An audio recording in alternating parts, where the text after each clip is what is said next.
test 1 2. I can hear you clearly. Yeah, not too much background noise.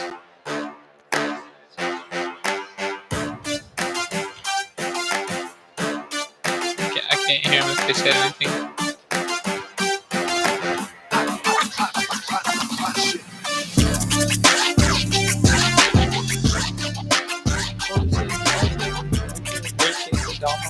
It's a dome on the screen. I think we're live though, Sheldon said.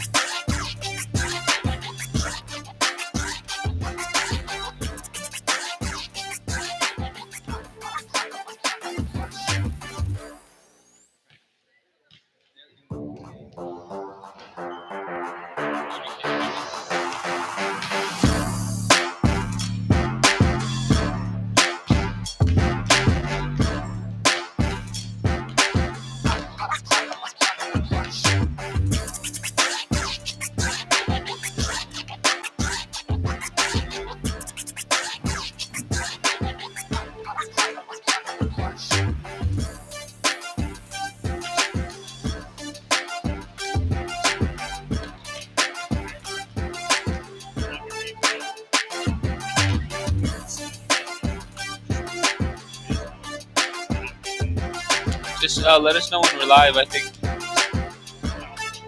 like a 3 count or something.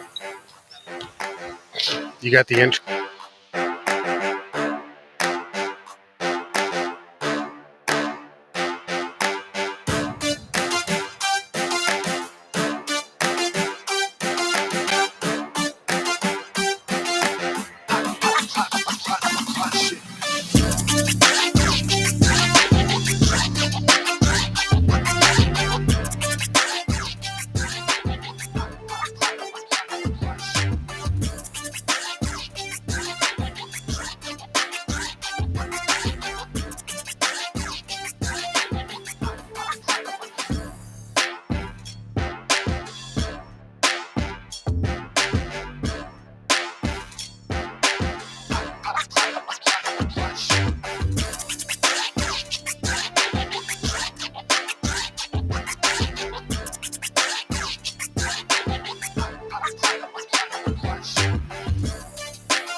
Literally getting out and transitioning, getting a layup.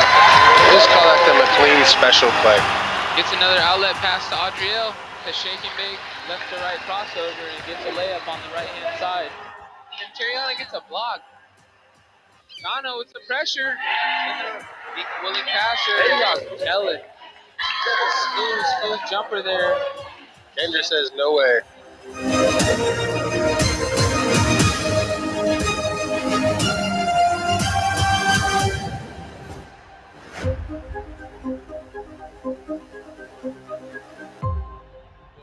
Welcome all to our viewing tonight. 3:15 p.m. We have a girls matchup.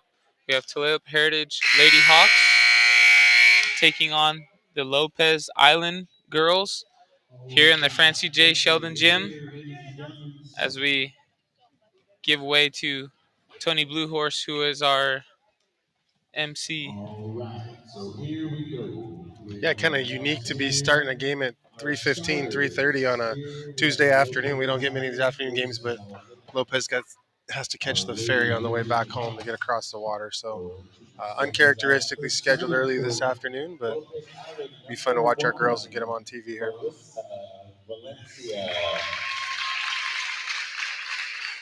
We get a live look at the Lopez Island girls starting roster.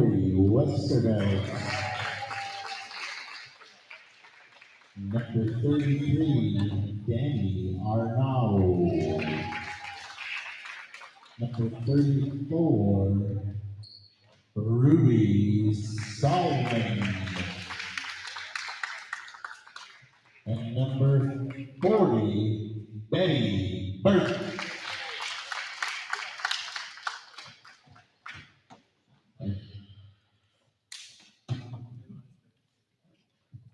Now for your Now we'll have a look at our Heritage girls starting lineup. technical difficulties. Here we go. Introducing our starters here for our Hawks. Looks like Tony's trying to find the roster. Flipping through the scorebook.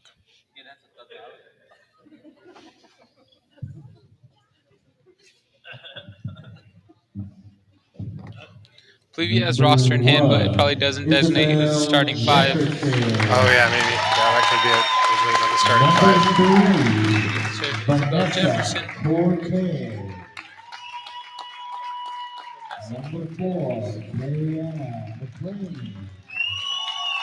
Number 5, Adriel McLean. And number 15, Ray Lewis.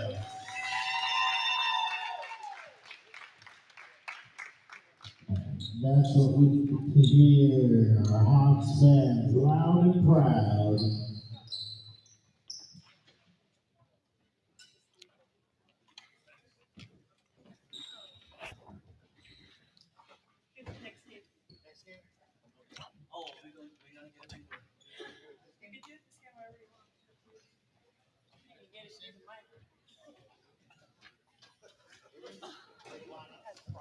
Okay, I got this spot with the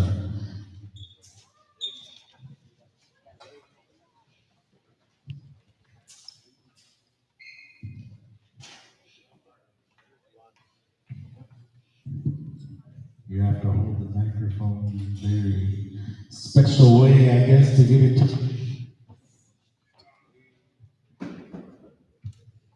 Here we go.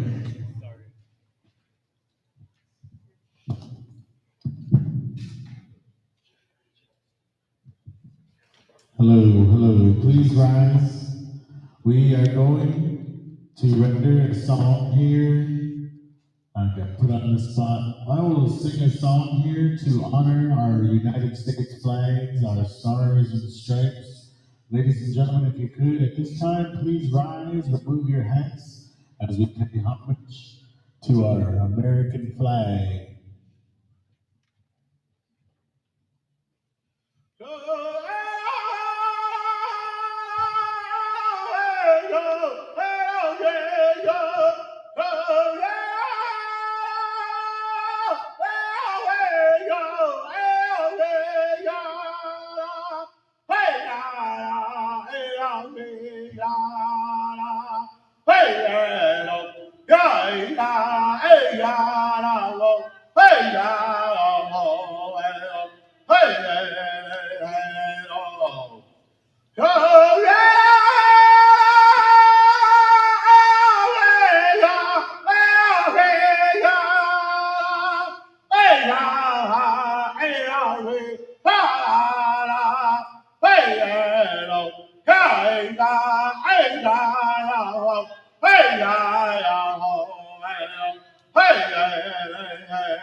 Thank you, ladies and gentlemen. You may be seated. Big shout out to Tony Blue Horse as he honors our start of our game with a flag song. So we get prepared for our Lopez Island Middle High School versus Tulip Heritage High School matchup. So if you guys didn't hear at home, we have Isabel Jefferson, Rayleigh Lewis, Terriana and Audrey McLean, and Vanessa Cortez in our starting lineup for Tulip Heritage Hawks. Yeah, for the Lady Lobos, number 40, Betty Burt. Number 33, Danny Arnett. Number 34, Ruby Sosman. And who else is out there? Number 10, Lori Westervet with the ball now. Lopez and winning number the 1, tip. Melissa Valenci. So Lopez starting out quick. gets a tip and gets an entry pass for a layup. Just couldn't capitalize. Almost get a second chance. I believe it went off the rim as well. So Lady Hawks here with some redemption, getting a chance to get the first score of the game. Isabel wide open for a jumper. Just off the mark.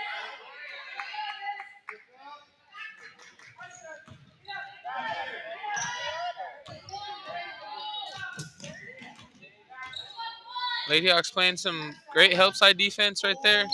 Kind of swarming the ball handler.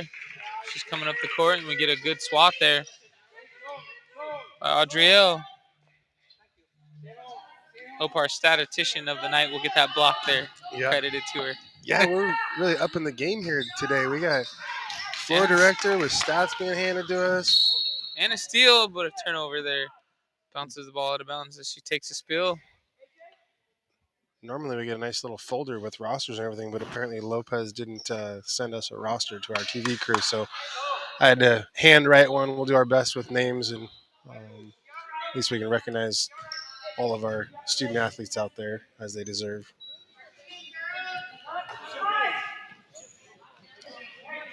Great up the court pass there by Adrielle. Or Terriana, I should say. Isabel with about a 14-footer just off the mark there. Vanessa had a look at the bucket. She's got to be a little bit more aggressive there.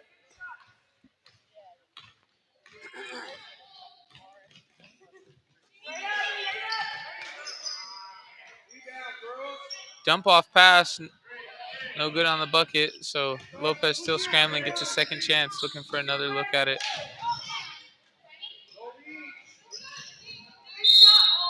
Catch and shoot. Rayleigh was in really good position there on the closeout and must have just made some contact with the body.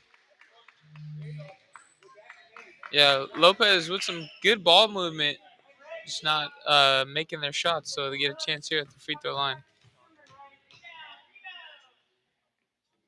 I don't know if you guys talked about this at the last broadcast, but the new foul rule that's been instituted by WAA for high school basketball this year, 5 fouls per quarter, and you get 2 shots automatically, so no more of the 1-and-1. Nice take there. Home run pass. McLean to McLean connection. Terriana to Adrielle with the baseball-style pass, and goes strong to the hoop. Adrielle McLean going to be shooting 1 shot from the line. So, yeah, anyways, you get 5 fouls in a quarter, and then on the 5th foul and afterwards, you get 2 shots from the free throw line. And then the fouls reset every quarter. So I don't know if you guys covered that. Good update. Yeah, should kind of maybe incentivize teams not to foul so much. It was definitely interesting watching. I watched a high school basketball boys game last Friday, and it didn't really have a huge impact on the game. Still that they were playing a close game. It was a 7-point difference towards the end, and you just get 2 shots, and if you make your free throws down the stretch, then you can stay ahead. If you don't make your free throws, then you missed out on opportunities, which is kind of how it always has been. But not too much of a change from the fans' perspective, but definitely something to note when you see the fouls reset after the first quarter. Yeah, I'm sure it can make things interesting if, your team's not working on the free throws as well, right? Yeah, definitely. So man-to-man defense, and it looked like somebody missed their person. Good hustle by Rayleigh there. Lopez just kind of really dominating on the offensive glass right now, getting a lot of second and third chance opportunities. They get called for a 3 in the key. Just looking at Isabel guarding number 40 on Lopez, that's Betty Burt. I might want to adjust the defensive assignments there. Isabel's given up a lot of size and to number 40 there. Maybe they'll make that adjustment during this timeout. Yeah, I could possibly see. We can't hear Coach Rubino right now with the headset on, but maybe switching to his own. Yeah, she hasn't really established herself in the post yet as a threat for scoring, but I can just tell she's pretty active and physical down there. So we'll see where it goes, but just calling for the ball a lot. Yeah, a lot of interior passing, just a lot of missed layups for Lopez here early on. So Yeah, hopefully Heritage Girls will adjust, deny that entry pass, all those cutters to the basket. And then Lopez doing some full court press. Isabel again. Not afraid to shoot it, which is good. You want to see get an open shot. Ray Lee with the rebound. Yeah, great steal by the girls. Just couldn't capitalize right there. Coming back to the other end, trying to defend the basket. Nearly a steal. Audrell does a great job there, getting her hand in the passing lane, reading the eyes of the offensive player and anticipating that pass across the key.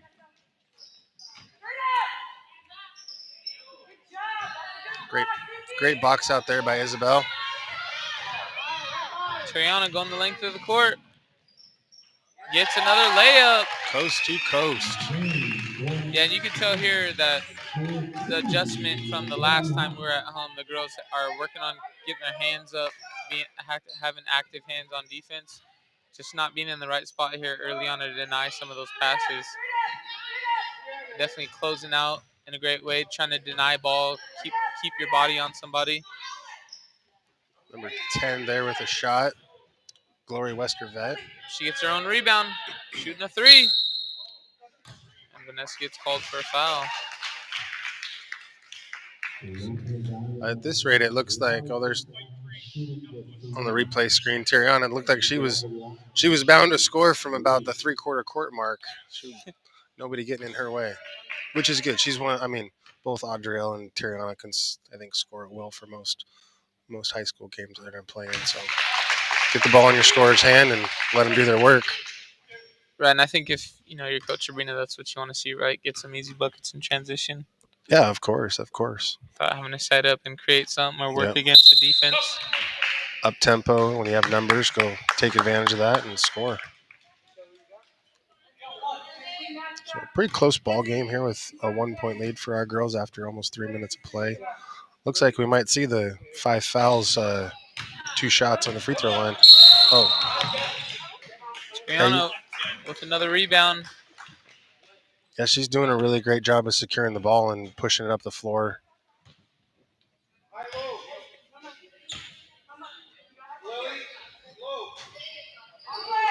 Long pass there by Audriel. Triana looking to create something.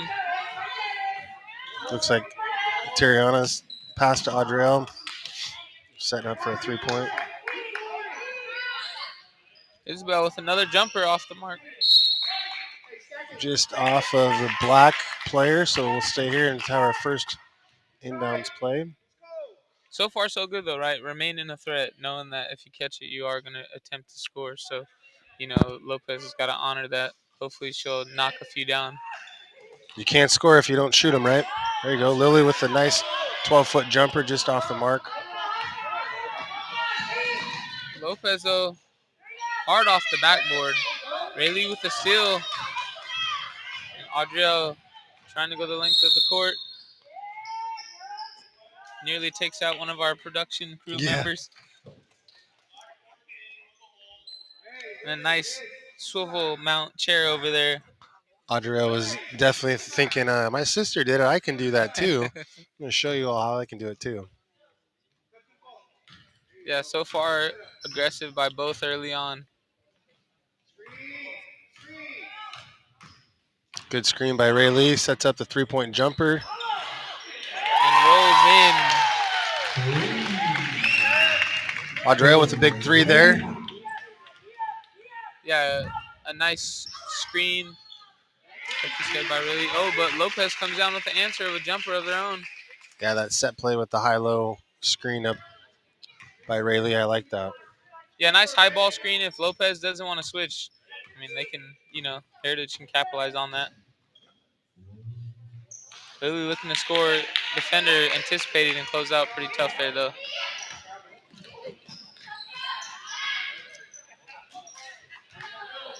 Nice movement there by Lopez to run the floor and cut to the open lanes. Just off the mark with the lane. So we see it again. Really setting a high ball screen right there to free up Audriel for a 3. Rattles around and goes in.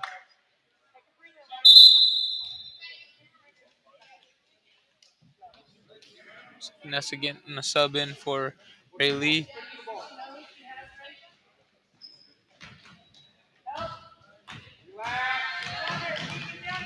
Isabel taking it up court, gets across the half court mark, There gets a you go. screen. It's a good pass. Vanessa looking for somebody open. Nice skip pass. Pump fake by Tariana, just off the mark. We got to get back on defense.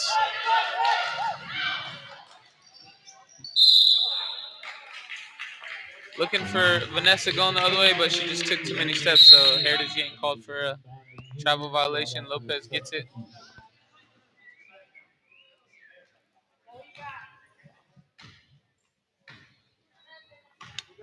So just as we were here in this first quarter, we have Toyota Lady Hawks 7, Lopez Island 5. Both teams with some pretty decent ball movement, a couple turnovers here and there. Yeah, definitely moving the ball well on both sides. I think for the Lady Hawks, they definitely got to look to try and set something up in the half court. Maybe a couple more ball screens or off ball screens if Lopez wants to stay in that man. Well, it looks like Lopez switched to a 2-3 zone now. I didn't see who shot that one. It was Audrielle with another 3, so she's hot early on too. Nearly a steal for Isabel. I don't think Lopez can justify sitting back in the 2-3 zone if Adriel's going to shoot like that for the rest of the game. We'll see if they come back and make a change or not. As we see here, nice screen on ball. Pass away to the wing to Audrielle. Just a real nice looking shot there from Adriel. Nice high release, good arc.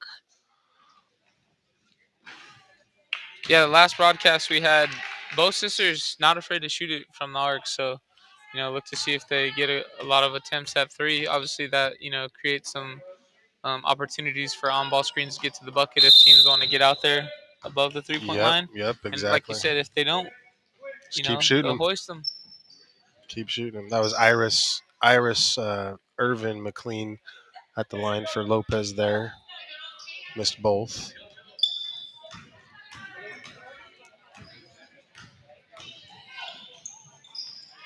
And then obviously Lopez and playing the strategy of full court defense, just to create some pressure.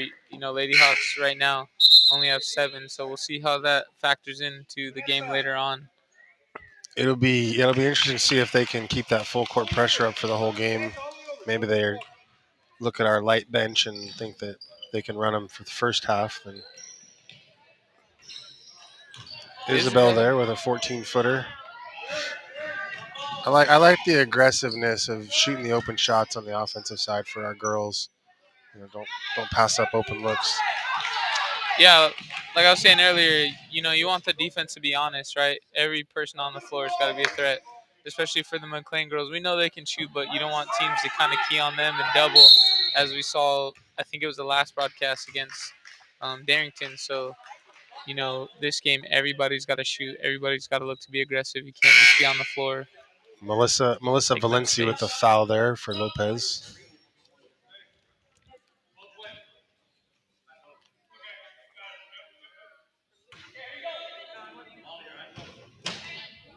Lighten the load for everybody.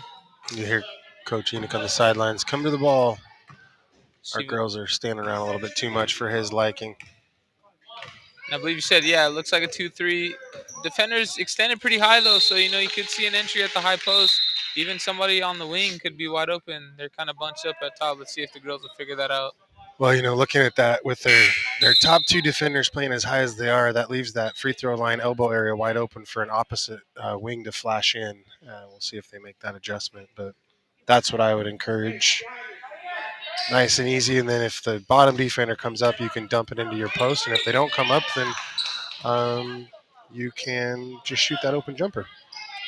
Yeah, and Lady Hawks on defense, real aggressive, trying to get after it to get a steal, but they give up an entry pass. Real nice move there by Danny Arnett, number 33. Nice post move, catch and a power dribble.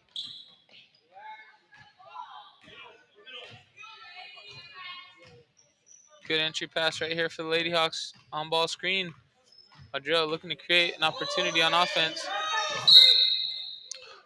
And we'll be going to the line to shoot 2.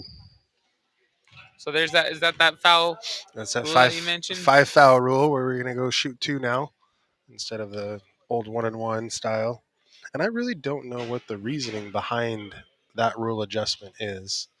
I don't know if it's speed of the game. 1-on-ones take longer, but I really don't. I don't really know the justification. I've yet to hear.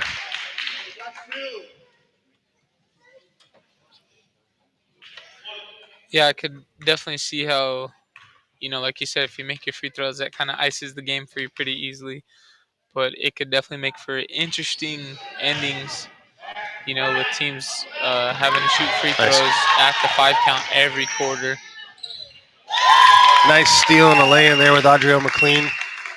Read that ball like a safety would in football. Yeah, so Lady Hawks with some great pressure of their own, capitalizing, getting some steals, jumping out ahead. Tulalip Timeout 13 Lopez. and We get a Lopez 7. replay there of Adriel and that steal and a nice lay in to finish strong to the hoop.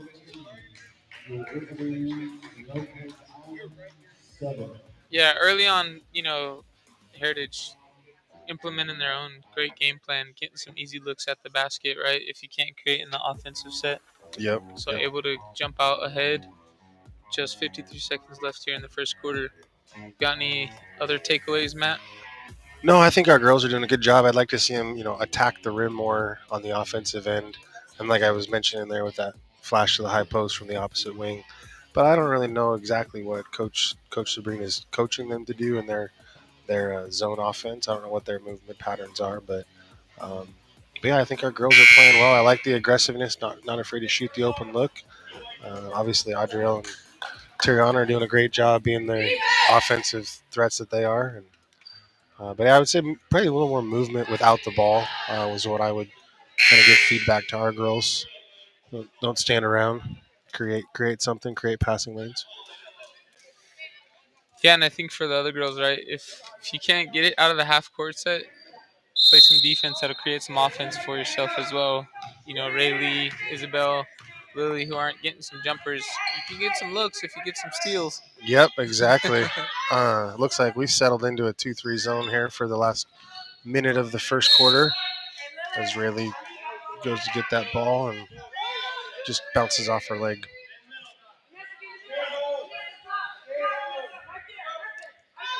So we're in a 2-3. Molly with the Molly with the rebound. rebound.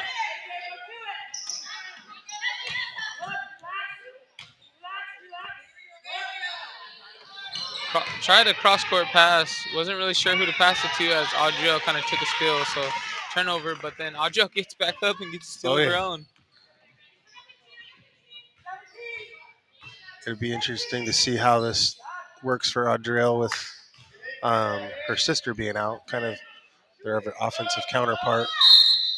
You can definitely tell that our girls are looking to her as the primary offensive threat right now, and so that's where we got to find a way to get others involved and make them a little more confident in their abilities on that side of the ball. Yeah, as you can see right there, Rayleigh gets a rebound, and you hear Coach Chris yelling for her to shoot it. Second chance opportunities. Yeah, why not take a shot? But hey, Adriel gets the ball, gets a foul call, so she'll go to the free throw line.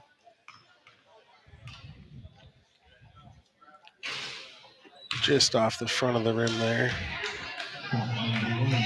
Yeah, I think for the girls, some simple stuff, right? Off-ball screens. Obviously, the on-ball screens are working, but some off-ball screens on the wing, maybe on the baseline for somebody to cut to the basket. You could get some simple layups, easy adjustments they can make just so the girls aren't looking to have to create with a dribble. Yeah, exactly. Well, so we got our first official stat pass. Adriel McLean ended up with 12 out of the 14 points for our Lady Hawks there, and her sister was the other two, I would imagine, with that coast-to-coast lay-in that she had. So definitely our girls are looking to Adriel to be that offensive threat, but I'd like to see more of them get involved. Obviously, you want everybody to share. It's not like we're not sharing the ball, but we want everybody to score. I think our girls are doing a good job sharing the basketball, but we also want to make sure that you have more than one person that can score. Yeah, I think on offense, making sure that some kind of simple sets, right? A couple off-ball screens and stuff like that, just so that folks can, like you said, get in the books. Yep. Get a couple easy offensive looks for some of the other girls. I'd like to see that. We'll see, and even when the other team went zone, right? Seeing if they can figure out that 2-3 zone. It's not the first time they've seen it, and I'm sure it won't be the last. I need one of those. Remember John Madden used to be able to draw on the television screen. Need one of those to kind of do the X and O's, describe where we want to be and what we want to do. But yeah, I'm sure Coach Sabrina's got some good adjustments she made there, and as she calls Vanessa down to sit next to her on the bench, and I mean, we can. give her some. It's easy to talk about it too. The other thing is, when your cardio is being tested and you got people in your face, that's another thing, right? So, obviously for the girls, it's all about how they apply whatever is being told in the huddle. Yep. Up and under for Terriana. Oh, Rayleigh with the quick shot. Nice job there with Terriana on the rebound off a Rayleigh shot to go right up around the basket. You might know better than me with your coaching experience right there. As you can see, the other team got a rebound, didn't kind of really maintain possession. Does that go in the books as a steal? No, I wouldn't say there was a possession maintained there. I think it was ball secure. I'd go for a rebound for Rayleigh. Okay. I'm not trying to take stats from our kids, but I would score that a rebound for Rayleigh and not a steal. Yeah, it was some good sneaky defense there. Ball not quite in possession. They get a steal. Leads to a foul call for Terriana to go to the free throw line. She knocks down her second. She must have heard us talking about Audrielle having 12. She's trying to catch up now. Yeah, started early on, real aggressive. Got it up and under layup. Just couldn't capitalize, and then as soon as she gets it back, gets a layup. The ball's deflected off the Lopez player and goes out of bounds. As we hear Coach Sabrina tell Isabel, go for it first, grab it, secure it, and then go. Yeah, you'd like to see them get the ball, make sure they can see the floor, right? Yep, we got to have our feet set there. In that case, it's tough. The foul goes to Isabel, but it's really tough when the ball handler is not allowing the screen to be established and set before trying to use it. That's just a timing thing. It'll come with experience throughout the year. You really want your ball handler to set that screen up and allow it to be established and then come off shoulder to shoulder. Yeah, she just kind of ran her into the screen motion without, like you said, waiting for her to be set. So it's a illegal screen call there. Heritage able to get the ball back, though. Oh. On the floor. But Lopez with some great defense. Nearly gets a steal, but they'll be called for a travel. So they're trying to close the gap here, still applying some of that full court pressure. Now they've got 4 defenders in the Heritage Hawks backcourt. We're really going to need to make an adjustment, and you can't dribble through a press like that. It's really tough when you got one person dribbling the ball up the court and 3 defenders converging on them. She's got the right idea to get to the middle of the floor, but ideally you make 2 or 3 quick passes and break that press. What press break are you going with, Coach, right there if you got 4 in the backcourt? I always ran the same press break no matter what press break no matter what press we had. We had 2 guys at the half court. We had the guards would line up at the elbow and then inbound it. That way they would split. And then that passer that comes in automatically goes to the middle. And then so the off guard was a pressure relief, and their goal was to catch and either dribble up the sideline and look sideline. Middle sideline release was our thought process when I look to get the ball to the middle, and then the sideline if that's open, and then reverse it back and forth. Just one press breaker. Run it against Diamond, run it against a 1-2-2, run it against pretty much any press that you would come across. Your options and where the gaps are would change based on what press the other team was running. So pretty basic, pretty simple. But I also would, my coaching philosophy was do like a few things really, really well instead of doing a lot of things maybe not as well. So keep it simple. Keep it simple, right? Yeah. Go out there and just do the things you do really well, and then obviously give yourself enough tools and give your players enough things to where they can be successful in all situations. But I don't know if you know the old flex offense. Pass, screen down, go through.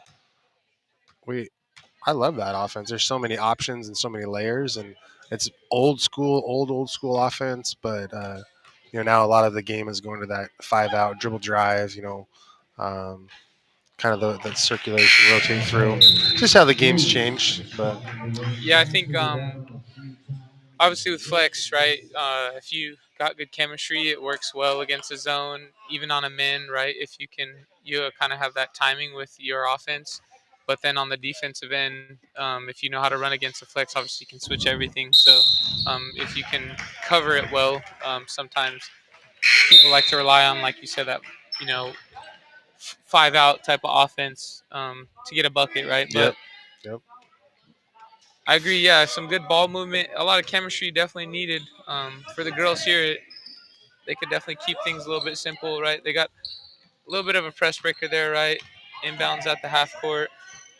Make sure the inbounder gets it. Oh my goodness! From 20 feet out, just about nails it. She's definitely not afraid to shoot. That was just almost in there. She's definitely got the strength to shoot from that far out. So maybe she'll sink one of those tonight. That'd be fun to watch. Yeah, we've seen it early on. She is not afraid to shoot deep from three. It's always entertaining to watch. When it goes in, even better. Lopez with a capitalization on a steal there, or a rebound, and then obviously a deflection, and they get a jumper. The reverse up and under with Adriel there. And get it out of bounds on Vanessa there, so Lopez will get the ball back. It's a court awareness thing, it's tough. You think you're in the right position, and then your foot slides, and all of a sudden you're out of bounds. Oh. Clean steal there, and fouled. Good effort. Yeah, Adriel playing some great defense, on-ball pressure, getting a lot of steals here. She reads the pass, gets her hands in the passing lane, gets a steal, gets a foul call, going up to the rack aggressively. So she'll go to the free throw line. Looking to sink the first one. And it's good.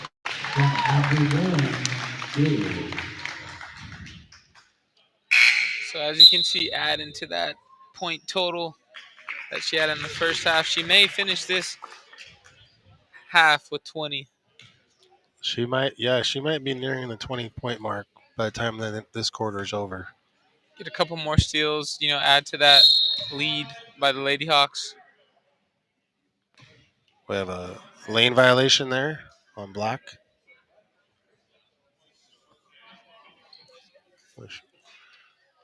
Give Adriel another chance at the free throw line. I think he's explaining to her that she can't leave early. Well, and it's even though this is high school varsity basketball. I mean, I don't have the ages of their players, but it's always nice when an official takes a moment.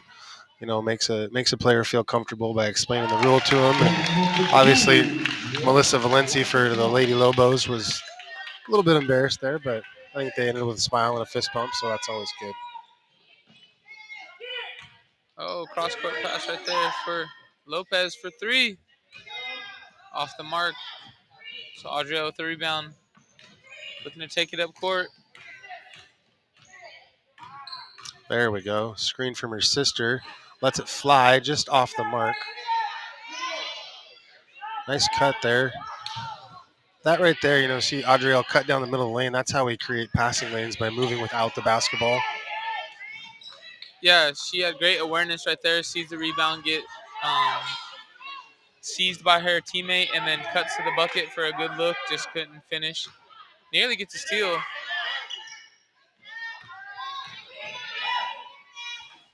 Gets her hand in the shooting lane right there. Terriana secures the rebound, and a hard reach foul there. Blocking foul, reach foul. Puts the Lady Lobos to 4 fouls in the quarter. You can see some good contact there. Lopez looking to get a steal. 17-9. Your Lady Hawks with 4:31 left in the second quarter. Oh, one-handed floater there. Did you hear Coach Sabrina on the sideline yelling at her girls to cut through? Yeah, definitely want to see some movement, as we've kind of been mentioning, wanting to get some offense created for some of the other girls. But hey, McLean sisters get a little bit more offense of their own, get a jumper.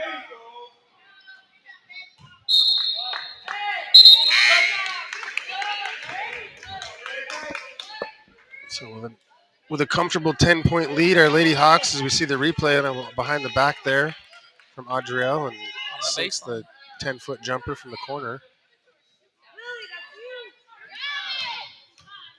Great rebound there by Terriana. She's looking for a leaker. Doesn't see anybody, so we'll see if she tries to take it to the basket.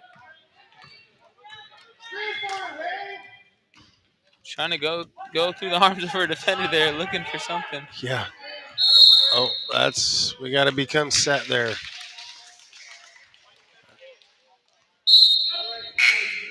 Yeah, and I think for Terriana there, you'd like to see her kind of wait. You see her call for the screen. She's looking up, and then she kind of just rushes it. Mm-hmm. Gets another foul call for Ray Lee.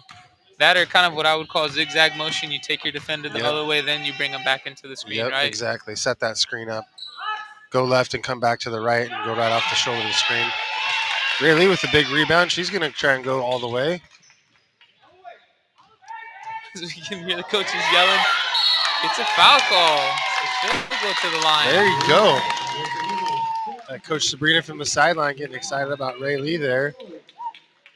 She's only a sophomore. I don't know how much basketball she's played, but right there she shows that she's got the skills and the fundamental ability to just take it all the way, right? Good dribbling skills, goes right to the hoop. Hopefully see more of that out of her. Yeah, she's shown early that when she gets the ball, she's willing to score, willing to rebound, to look at the hoop, kind of see the floor and create something. So that's what you want to see out of some of your other players. Is create some offense. Able to get her name in the scorebook there with making the second free throw. She comes off. It's like Molly Jones-Charles is going to be in the game. A timeout. 30-second timeout from the Lobos.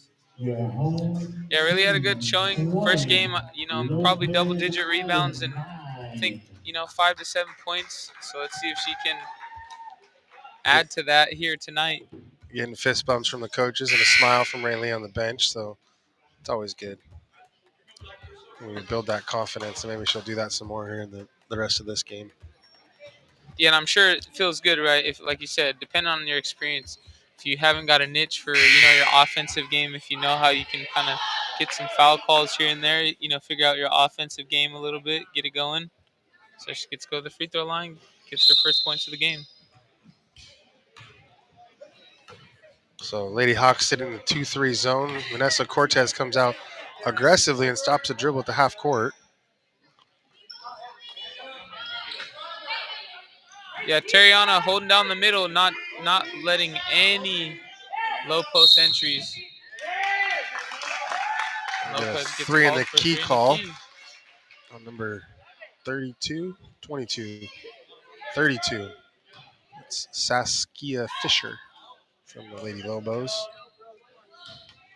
So here in this press, they're running a man-to-man press. You can easily beat that with a dribble, as we saw there. Tiriana just takes it all the way. Great move, crossover, dribble, back up to the basket. Yeah, initially I thought when Lopez went to that press, they were going to kind of maybe trap in the backcourt, but it looks like they're just trying to create some pressure. Haven't really trapped or anything like that, so Heritage being pretty successful at breaking it. Just not able to capitalize right there on the offensive end, which leads to a leak out by Lopez, who gets a layup. As Lopez tries to find their person, if you will. Good box out, Isabel Jefferson. Great positioning there.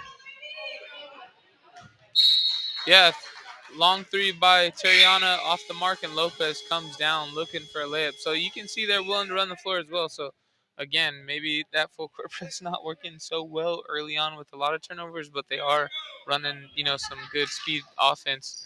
So Well, just really trying to tap into that gas. I feel like after that last time out, Lopez came out with another gear, if you will, and tempo higher, a little bit more tempo in their play right now. They've got plenty of substitutes on their bench, and they could literally turn this into a track meet, and we might have to figure out what we're going to do on our end. But as we sit back in this 2-3, that's a way for us to maybe not have to work as hard and exert as much energy as Adriel again. Another steal and a foul to go to the line. You can just almost see the look on their face when they get the ball in there, free throw line extended with nobody really in front of them. They're going to score, which I like that. I like to see that. Yeah, you can see, just looking to attack. She kind of surveying the floor, doesn't see a defender back, so she's going straight to the rim. Yeah, not a single bit of hesitation there from Adriel to get to the rim, and I used to always tell our kids, attack the rim, attack the rim, attack the rim, and good things happen because you get to go shoot free throws, and hopefully you make both of those, and then at the end of the game, if the other team racked up a bunch of fouls, and they're trying to figure out how to manage that part of the game too. So nice give and go right there by Lopez, by their big, as she gets a score. Betty Burt with the give and the go and the layup. But Adriel with the answer of her own, and I believe she may have 20 when we go to the stats at half. She's really pouring it on here in the second quarter.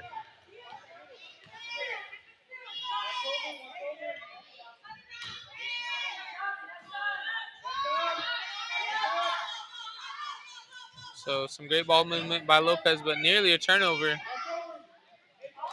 They're being very patient, looking to get some cuts. Reversing, get something out the bucket. Yeah. Get a foul call there. Foul call on Lopez, number 30, maybe. So you can see a little bit of a crossover there by Adriel, weaving in between the defenders and gets a layup. Yep, black 30 with the foul, and we'll be shooting 2. That's their 5th foul of the quarter with a minute left. Pretty comfortable lead for our Lady Hawks. They've played really well. They're moving the ball well, not afraid to take the open shots, and like we discussed earlier, just a little bit more movement without the ball, and that'll secure some things for us on the offensive end. Molly Jones-Charles at the line. Yeah, and the Lady Hawks. She's a freshman, correct? I believe so. Yeah, she's a sophomore. Grade. First year at our school. First year for us to have her in our school, and so makes her free throw. Kind of a sigh of relief and a smile, and her mom and dad over there in the corner, Mitch and Hannah, were 2 of my former students, so that makes me feel old. Definitely. I'm sure they're happy to see her again in the books, right? She came out for basketball this season, gets a foul call, gets to get an easy one at the free throw line. Yep. 48 seconds left, and Isabel catch, go score. She knew what she wanted to do, just her body didn't listen, I don't think. But she had a wide open lane and got a little excited. But yeah, nearly was looking to pass, and then kind of at the last second decided to take off. Feet wouldn't move quick enough, or dribble, I should say.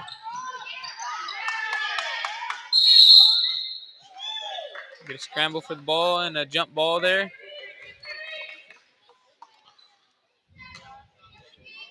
It's 38 seconds left. We have Lady Hawks up 24, Lopez Island 13.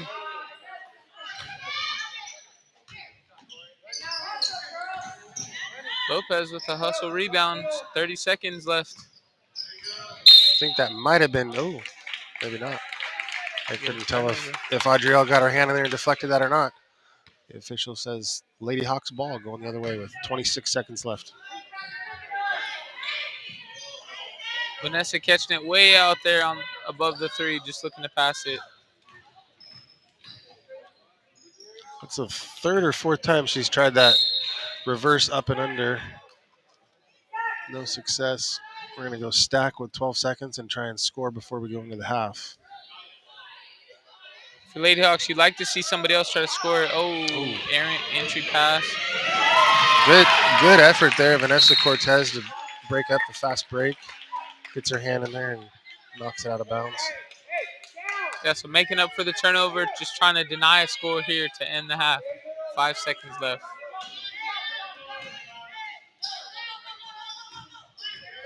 3 seconds, a three. And we have a foul called as number 10, Gloria Westervet from Lopez, ends up on the ground. With 0.6 seconds left. You got any magical 0.6 seconds left scoring plays from the whole distance? I've been told that 0.4 is what you need, but I don't know about with the full length of the court. I'm maybe thinking if it was a side out. With this, obviously you could throw it down and hope that someone can catch it and tip it at the same time, and that's if they could get it down by the hoop. Well, yeah, and if you don't catch it, then it comes all the way back. Yeah. It goes out untouched. I think the time would probably run out, but that's true. Or, yeah, they catch it under their own basket, but at least someone touch it. You'd want somebody to at least touch the ball. I don't know if we necessarily have any eight. Well, we're going to see an attempt. Oh. Yeah, she did her best Patrick Mahomes impression there. Couldn't get it by the hoop, but time runs out. I got the stat sheet handed to me. You guess on Adriel's points. I'm gonna say 22 points. I thought it would be there too, but it's just missed the 20-point mark with 19 points on the half. Missed one of those free throws, right? Darn it. Yeah, she went a little dry for a second. I think about, obviously after the first couple of minutes, didn't score. Tariana kind of maybe got a score there. We had a free throw by Rayleigh. So Heritage Hawks girls maintain the lead 24. Lopez Island 16. Yeah, we did a good job there. We scored 14 in the first quarter and then actually scored 19 in the second quarter. Second quarter with a majority of those points. I mean, we've got 24 points, and yeah, so we did a good job. High score for Lopez appears to be number 40, Betty Burt, with 6 points. So she'd be the player that I would key on in the locker room at halftime with our girls and making sure we don't let her establish herself at the block like she was trying to. And I think that 2-3 was a good move. I think that just allows us to make sure that their bigs on the blocks have people that are equally as tall as them as well. So, anything else you got, D? No, I think you hit it right on the mark. Stay in the zone. Obviously, that way they get back, stop some of that entry to the post, and the Lady Hawks should be able to maintain the lead. So as they're up 24. Well, I just got word from our floor director here. We're going to have some highlights of the first half for our girls, for our viewers at home.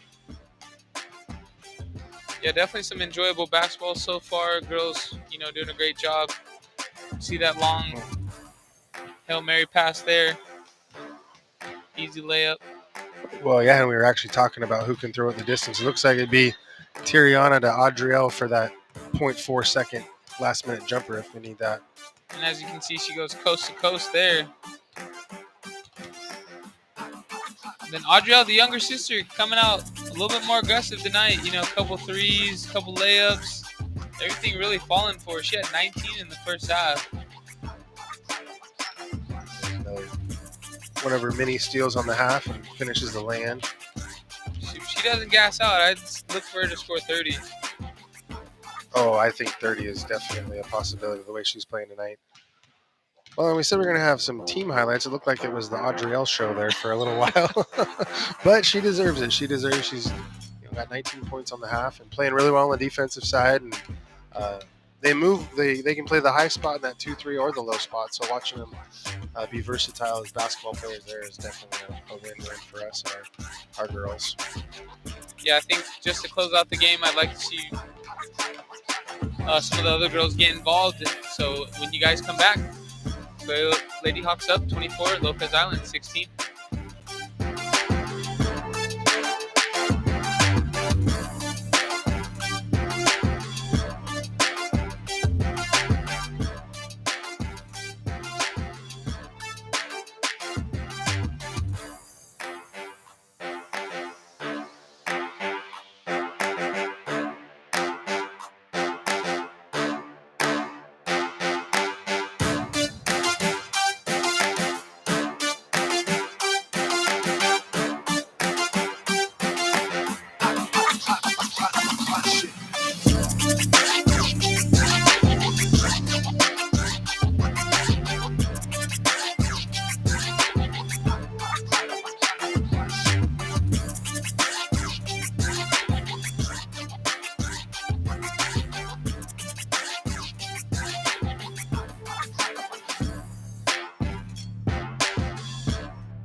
Lady Hawks start with possession.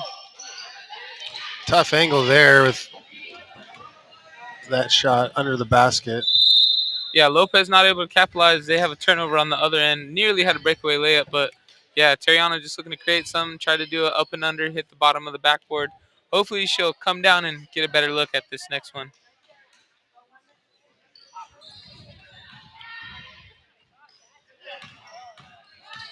That's over and back. Yeah, I was a little confused there. They had got a steal, and maybe she didn't And know that, she was on defense on the other end trying to stop Heritage. Glory Westervet is smiling and shaking her head, mouthing that she can't believe she did that. Great steal, great effort. Yeah, she was going to score. I mean, she was all about it. But Heritage able to get the ball back. I think we got that clarified now. So almost get rid of the ball. There we go. Almost a 5-second call. Isabel way to attack the basket there. Vanessa with a Melissa great secures rebound. the rebound.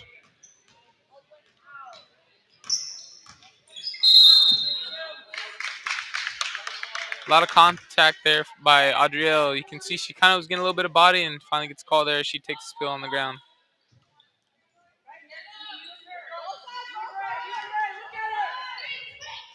So Lady Hawks looking to inbound. I don't know if Coach Sabrina teaches the throw it up behind you shot, but Three-ball attempt there by Terriana. Good job there by Ray Lee to be aggressive, create the jump ball situation, be black ball. Yeah, if you're Lady Hawks, you probably want Terriana maybe get a jump stop or 1-2 to get a better look at the lane. She's kind of got getting herself in bad position out of the hoop for those layup attempts, those last two.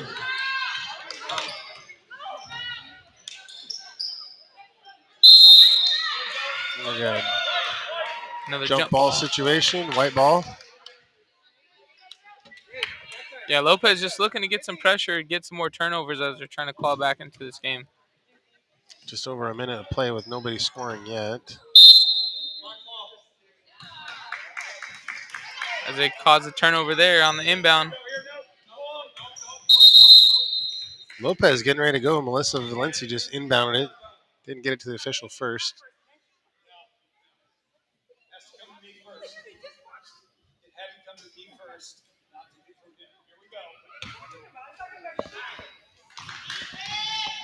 Coach Sabrina pleading right there, wishing it was a turnover. Nearly. Well, they were talking about two different things. Sabrina was questioning the call going to black on the inbound play, and the official, the baseline here now, was talking about the ball has to come to him before black could inbound it. They were talking about two totally different things.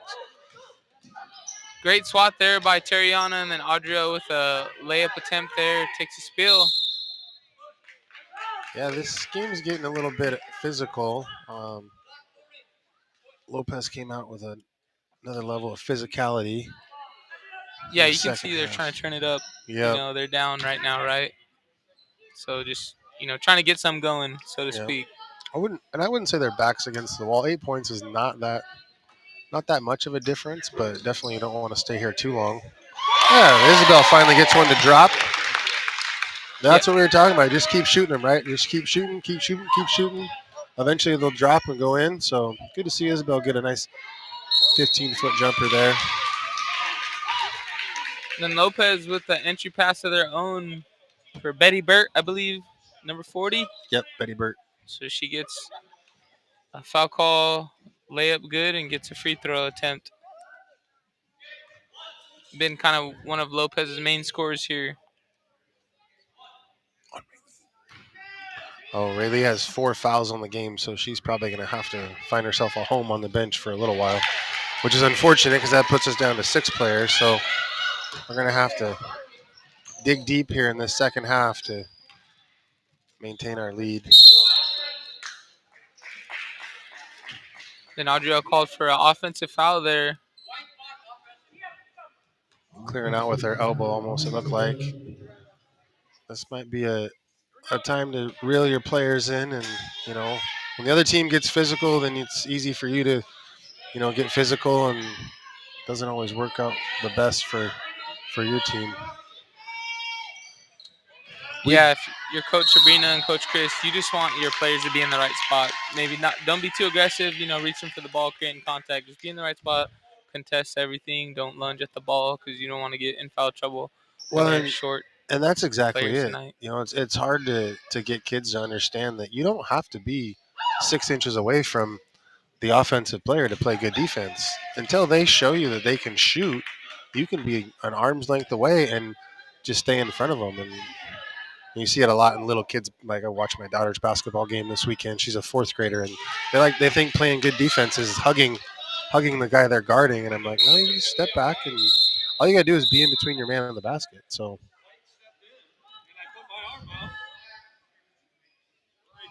And we get a turnover by Lady Hawks over there on the inbounds. So string of turnovers here by the Lady Hawks. See if they can kind of rebound, stop this run here that Lopez is attempting. Yeah, but I agree. Like you were saying, good defense. You don't got to be right up on them. You just want to put some pressure on them, let them know you're there. Unless they show you they're a lights out shooter, it doesn't have to be anything too amazing. a battle back and forth, almost like a hot potato there.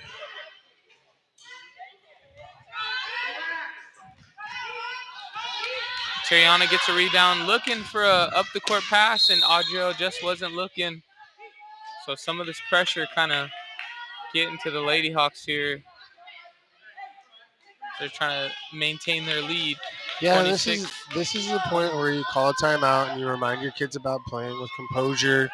You still got a lead. Play with a lead. This is where emotions can get involved, and just be cool, level-headed. I used to always tell my teams, a fan shouldn't know if you're up by 20 or you're down by 20. You're always playing that even keel, and I'm not saying it's easy. Like, I played with lots of emotion as a player in multiple sports, but just that little reminder of, okay, play under control, play within yourself. So, Yeah, great effort there. I think no matter what your body is saying, your face is saying, the motor's got to be there, right? Even keel, obviously, with your emotions. That way it doesn't affect the other players. Good screen. Oh, look at that from 22 feet.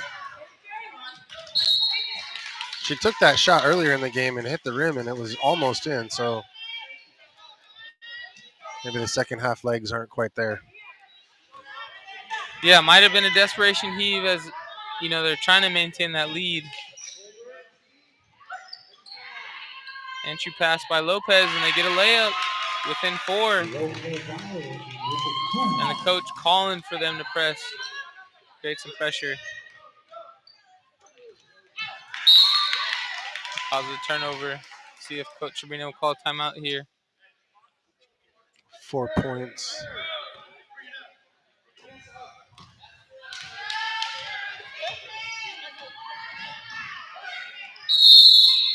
And we get a jump ball.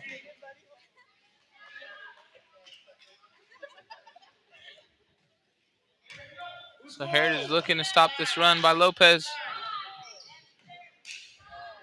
Jumper for Lopez is good, so they're within 2. And their coach calling for them to pressure the ball.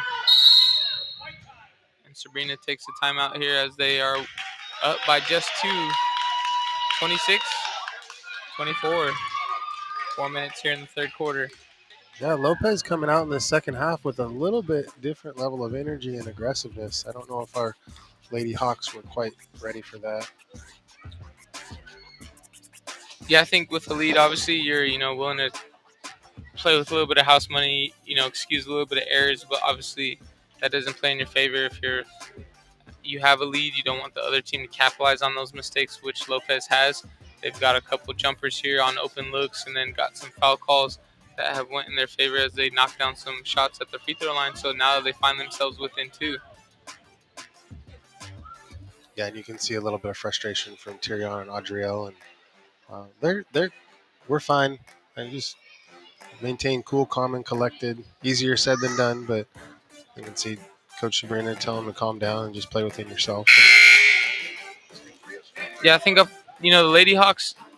I think their offensive in the half court has to be almost just like their inbounds plays, right? Where you got some people coming off screens wide open on the wing or on the baseline. Maybe get some open jumpers when you don't got some of those high screens working for you. You know, Isabel, I think she came out with an answer early for a jumper. You'd like to see more of that in the half court set, though, not just in the inbounds. There you go, Lily. So Lily just looking to attack the baseline, get a defender off her, gets a foul call. Well, and from a coaching standpoint, that's the player that we want to attack. We want to attack number 40, Betty Burke for Lopez. She's shown an inside post presence, and if we can get her in foul trouble, that would help us out a lot. So Lily did a great job there by putting the ball on the floor and going right to the rim. Yeah, gets a foul call on one of their main scorers. I don't know what her foul count is so far, but hey, you get her in trouble. Maybe get her a break. Stop some of the scoring here by Lopez. Yep, exactly. And then a deep three there just off the mark by Lady Hawks. So Lopez looking to tie up the game here. Nice give and go action. Gets a jumper off the mark, but they get the rebound. Good post defense there. Yeah, so Lopez showing that they're willing to share the ball. So they're getting some open looks at the hoop, hurting the Heritage Hawks. So it's tied 26-26.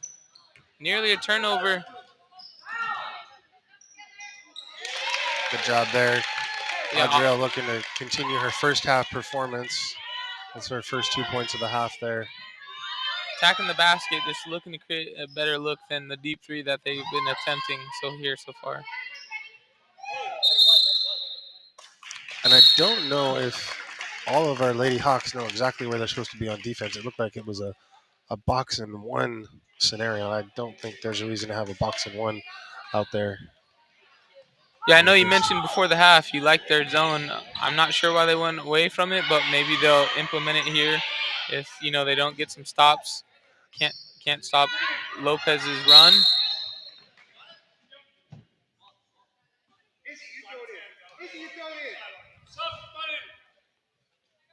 You get a foul call there, so they'll get an inbounds for Toyota Lady Hawks. Definitely increased physicality here in the second half.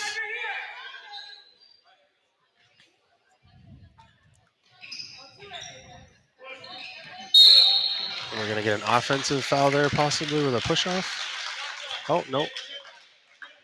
Black 1, Melissa Valenci with the defensive foul. And that 5 foul count, as you said, in the quarter here, benefiting the Lady Hawks as they get a foul away from the basket, but they get free throws. Well, yeah, and right now, get the ball in the hands of your shooters because Lopez's increased physicality is going to guarantee you 2 free throws every time you touch the ball, every possession. So if the Lady Hawks can make their free throws here, they have a chance to be back to 8 points, 10 points up. Ariana knocks down the first one. So for all you youngsters listening at home, this is a reason why, even more of a reason why you need to become a really good free throw shooter. Yeah, Coach Matt encouraging to get out in the driveway.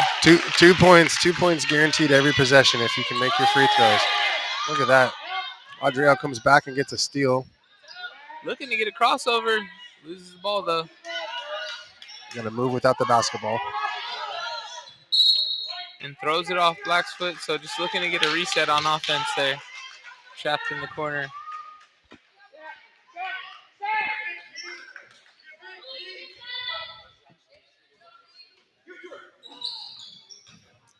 Isabel lets it go from 14 feet. Bounces off the top of the backboard after hitting the rim. Oh, and we have a violation with Lopez. Stepped inbounds before she released the ball. So Isabel, early aggressiveness paying off as she's knocking down some of these later jumpers in the game. She gets shooter's touch right here with the friendly roll. Bounces off the front of the rim and then high off the glass and gets a jumper to go. Well, and this is how quickly the game can change because we're going to be back to an 8-point lead here if we can secure this offensive possession and score.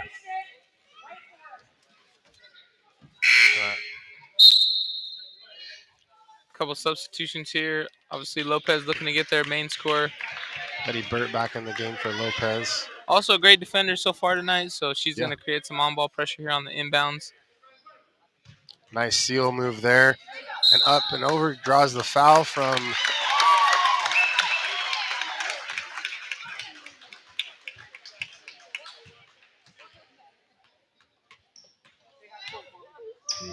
that's a fourth foul on number 40, Betty Burt. So I would. Yeah, Tariana aggressiveness paying off as well, right? Like you said, you want to attack the post, maybe get one of their main scores. You get a 2-for-1 there as you get a foul call, but you also get to hopefully get their main score in trouble. Well, and Tiriana did a really nice job on that inbounds pass, stepping and sealing and really creating that contact, which allowed her to score 2 points from the free throw line. Lopez, great ball movement there, gets a baseline jumper looking to create another run of their own.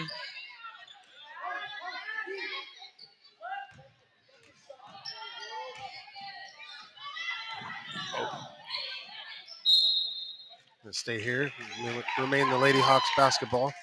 Yeah, a little bit of back and forth there. They nearly lost possession. Lopez almost gets a steal, but then Betty Burke not able to retain the possession, so Heritage gets the ball. Adriel tried to thread that inbounds pass to her sister. Wasn't much of a window there for her to make that pass. Ellie Jefferson checking in the game for Isabel. Yeah, and Heritage getting lucky there. That's one of those ones where, obviously you got your post handling the ball. Maybe not used to having the ball in the open court there.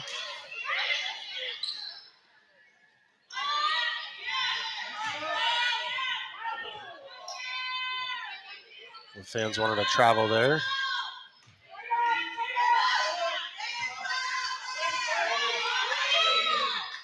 You can really tell that Betty Bird is their primary scorer, but she is playing with 4 fouls. So Adriel looking to attack early. looks like she took a hand right to the nose. No ill intent there from the Lopez player, just hand in the wrong spot.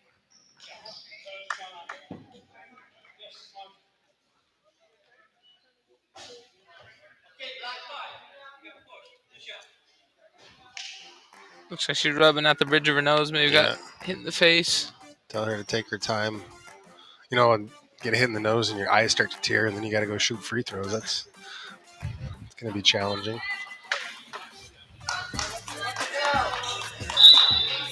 Yeah, she's just looking to recover there, still grabbing at her face.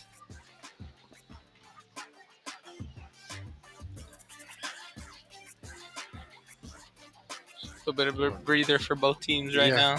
A little recovery as the officials have a short conference there. A fist bump from the official with the ball. And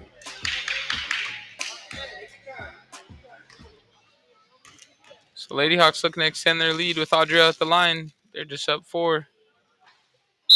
Off the mark on that first shot.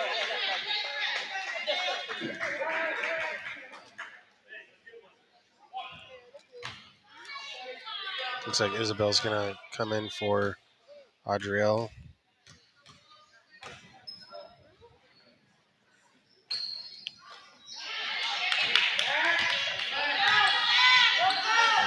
Coaches from the sideline for the Lady Hawks. Get back. Good positioning there by Lily to be in the way as it deflects right into Bird's hand again. She goes up for the easy lay-in. Yeah, Lopez doing a great job, just running the floor, sharing the ball, getting easy looks at the basket.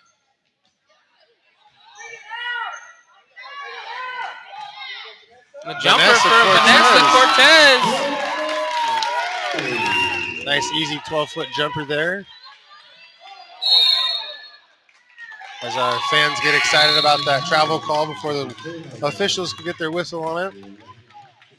Yeah, everybody getting a little antsy here. You know, the girls were up by 10. Lopez getting within 2, or did they tie it up They just a were second ago? within 2. We never had a tie ball game. So within 2. So, and the girls just looking to maintain that lead, you know, back and forth right now. Triana with a nice crossover and a pass on the Nice backside. pass to Lily. It was really unselfish basketball there by Tiriana. She probably could have taken a shot, but she chose to wrap around, and that was a design play because Lily set the screen at the high post or out past the 3-point line and then immediately went to the block. So good positioning by Lily and great unselfish basketball, which we like to see. So just off the mark there for Lily. So 26 seconds here in the third. Lady Hawks up 36. Lopez Island 32.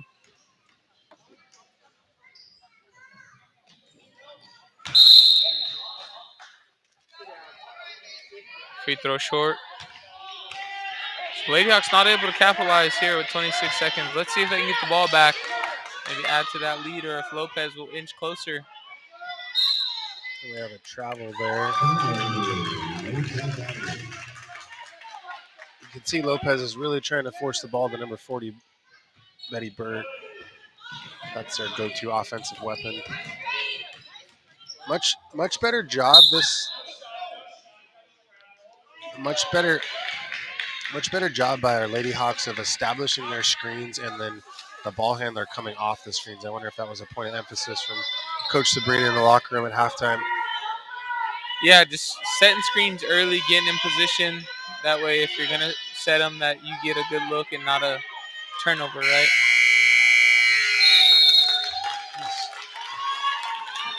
End of the third, we got 36-32.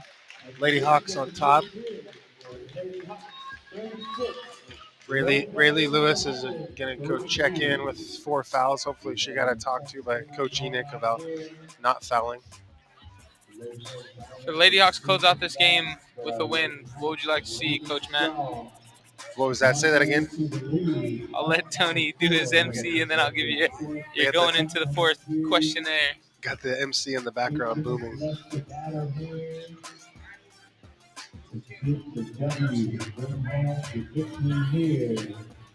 For our Lady Hawks.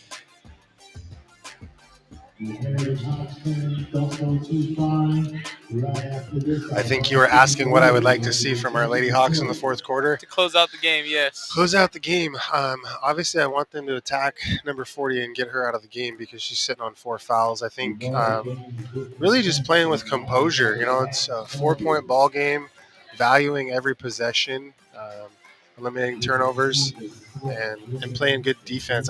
I would stay in that 2-3 if it was me. With the McLean girls on the bottom. I like that look with that height down below. And number 40 from Betty Bird from Lopez has really come alive in that third quarter, sitting at 16 points on the night.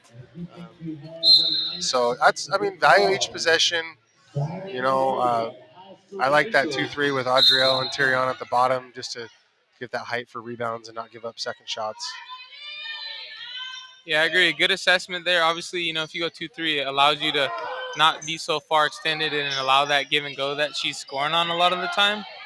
But as you can see here, she gets a steal, and she's a willing passer. Great hands there. Gets the ball up the court.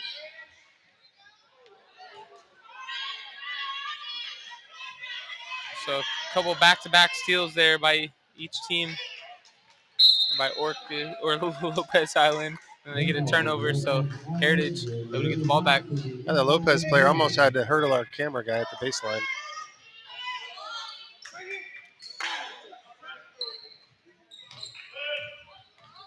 And Cheriana splits the defenders, looking for a coast-to-coast.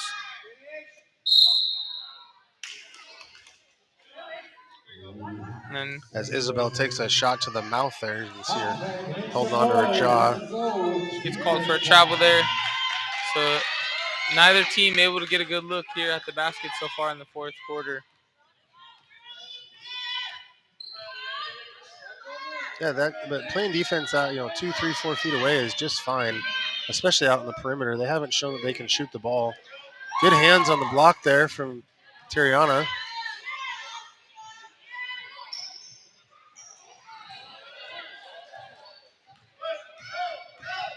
Yeah, as we can Adriel see, hits the Adriel ground. trying to create something, running full court, gets a baseline jumper. There we go. It's good.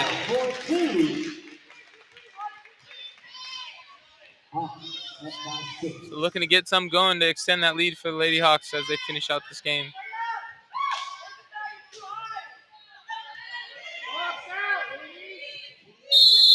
With the jump ball, possibly. I believe a foul call. I saw a ref motion for a hit on the wrist.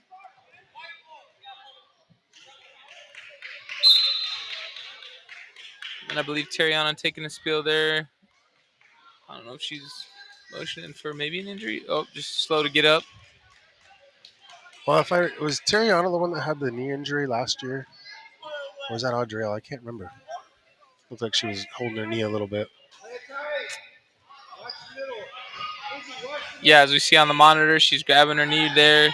Maybe unsure because she took a spill, but able to get up. She looks like she's not grimacing, so hopefully she finishes the fourth. Lopez with the answer of their own. We got a carry call, but it appeared to me that the ball was tipped away from the. Yeah, defender reached at it. I was kind of confused as well, Yeah. but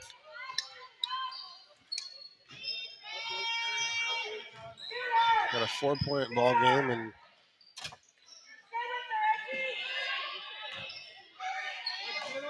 so as you see, Lily's on that backside. You know, when there's nobody out there and 40's right there at the high post, you like to see her maybe float. yep. You know, just to deny instead of kind of just holding up empty area. Yeah, empty area with no Lopez players around. You kind of sneak up there. That's a opportunity if you're quick enough and you play with a safety mindset to get a nice steal on the skip pass.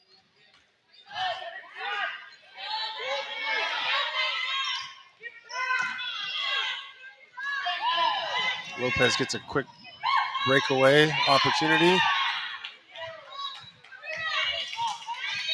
Oh no.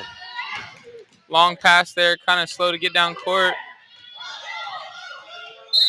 Terriana able to get around the defender, go baseline, get a foul call, so she'll go to the free throw line.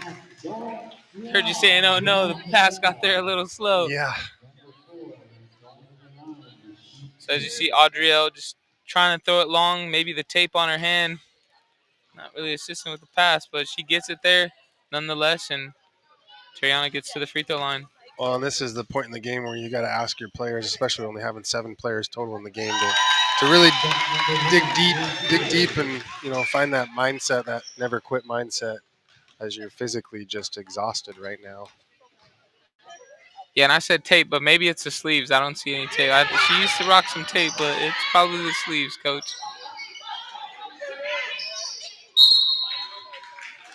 We got a turnover for Lopez. It'll be Heritage Lady Hawks ball on the baseline.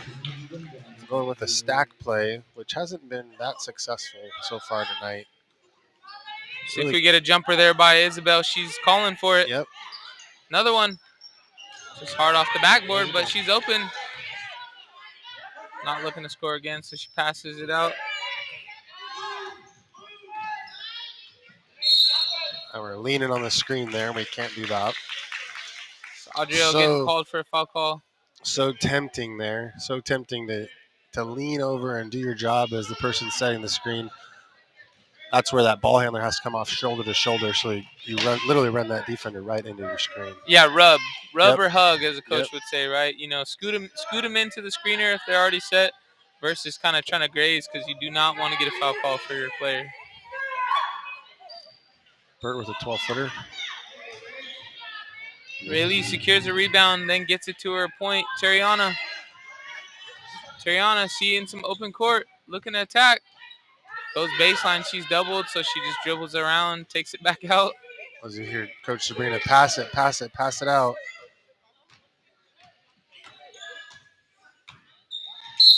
And we got a push on number 40, Betty Burt. That will be her 5th foul of the game, I believe.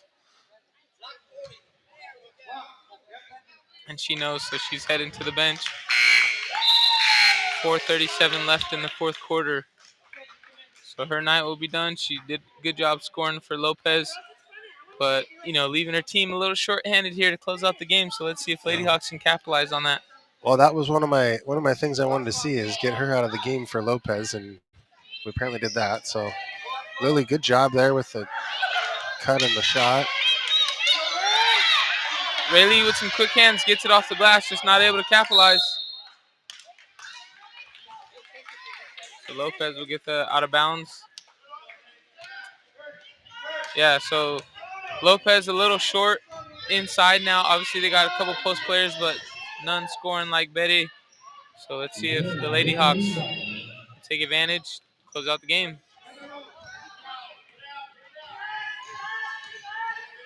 Oh, she thought about it there. She was looking. Yeah, 3 feet off the line, nearly wanted the three. Rayleigh follows her rebound. There we go. And then a three there by Terriana. Extend that lead to 8 points for Lady Hawks, 42. That was a much better option compared to the look Adriel took out there at the volleyball line. Give and go there by Lopez, just not able to get the short jumper. And that seems like that's their go-to bread and butter play is that little give and go there. You see Rayleigh secures the rebound, makes a nice outlet. Perfectly set up for that three-point shot. Yeah, wide open off the rebound. Great job. Seriana there with a great block. Yeah, great defense. She slid right over and didn't have any contact with the body, just straight up and gets a block out of it. Yeah, if you're Lady Hawks, you just like to see to finish out this game. No fouls. Obviously a little short-handed tonight. Don't allow Lopez to get a run here with just under 4 minutes left. Make them earn everything, run that clock. Yeah, keep the clock moving, right? Keep the clock. You got an 8-point lead. Value your possessions. Rayleigh with the steal of her own, looking to get a layup. Slows it down. And looking to pass it out. Terriano with a deep three. Oh, that was almost a 20-footer there. Finally got one tonight, right? Yeah, 2 feet off the line, walks into it. Nothing but the net. Sends that lead, looking to just close it out. So as you can see here, Rayleigh. So she's deep. Because the three-point line is 15.5 feet for high school. I believe so. It's under 20. 15.5, so that was almost a 20-footer. Like how she walked into it with confidence. Oh, yeah, definitely. Playing with some house money, you got to lead. Why not? Let's double it. Let it fly. Let it fly. It's sub number 30. Evelyn Aguilar in for the Lady Lobos. They're the Lobos, correct? Lopez Lobos? I believe so. As we're watching, I'll take the time to verify. McLean to McLean. Deflected there on the shot.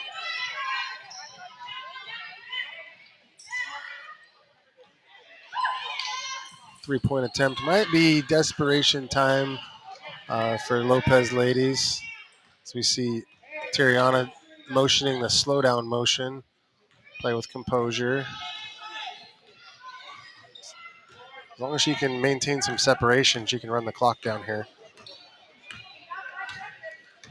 Yes, Lopez Lobos. Just had to verify that. With that up and under reverse. See who tipped the ball out of bounds. We're going the other way. So yeah, 2 minutes left. 2 minutes, 13 seconds left. Lady Hawks still being aggressive. Don't quite capitalize on offense, so Lopez getting possession here.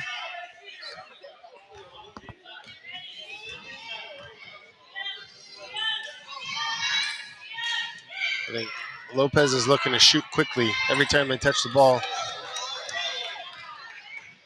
Yeah, if you're Lopez, you obviously want to score as fast as you can. Get some stops, on ball pressure. And we got an and one play from Terriana there. But a foul call there is being overly aggressive. So Terriana closing out the game for the Lady Hawks. Yep. Gets a steal here and then gets a layup of her own. It's the third Lopez player to foul out, number 10, Gloria Westervet. as we extend our lead.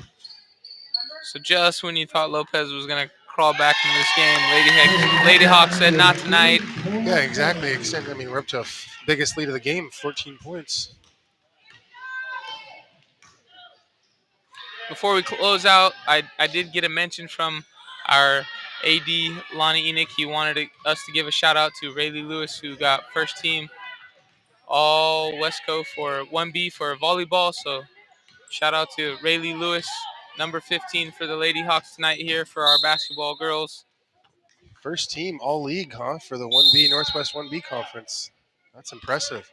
That is Here we go, impressive. Northwest 1B. And I think I don't know if Rayleigh's ever really played volleyball in the past. So we had a pretty green volleyball team, but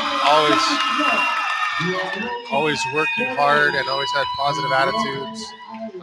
We haven't had a volleyball program for probably 2 or 3 years now, I would say, and so revitalized that this last fall. And had a good group of girls, and they came out and competed. And Rayleigh was definitely the positive inspiration, positive light, always on the court for them. So that's cool for her. I had not heard that yet. So Yeah, he mentioned it just before the game, and if she's anything like her brother who we had on the football field, natural leaders, great energy, always, really trying to keep the energy good. Obviously, that's a lot in those high pressure situations as sports. Yep. So, and always gives a great effort, as you can see here, picking up basketball really well, getting some rebounds, some scores here and there, gets a couple steals. So we'll look for her to be a great athlete and addition to the basketball team. But kudos to her for volleyball. And what I was going to say, what I noticed about her, she does all the things that don't necessarily get recognized. She just boxes out, gets the rebounds, defense, plays really good defense. Those aren't always the superstar. You're not scoring all the points, right? So definitely does the little things right to help her team win games. Yeah, so again, just showing our appreciation, as you said. Yeah, she just plays hard, leads by example. Obviously, that's what you want from your whole team. Oh, and I don't know if you knew this, but we need to choose a player of the game for our Lady Hawks. They'll do a little interview up here and in between the games. I believe our production crew has said they will bring up one athlete after the game that we get a chance to do a short interview of to close out this girls game. So we'll look for that. If you're the viewers at home, stay tuned. Kind of watch for us as we get to kind of close out the game in style. Get that player perspective from one of our high school athletes.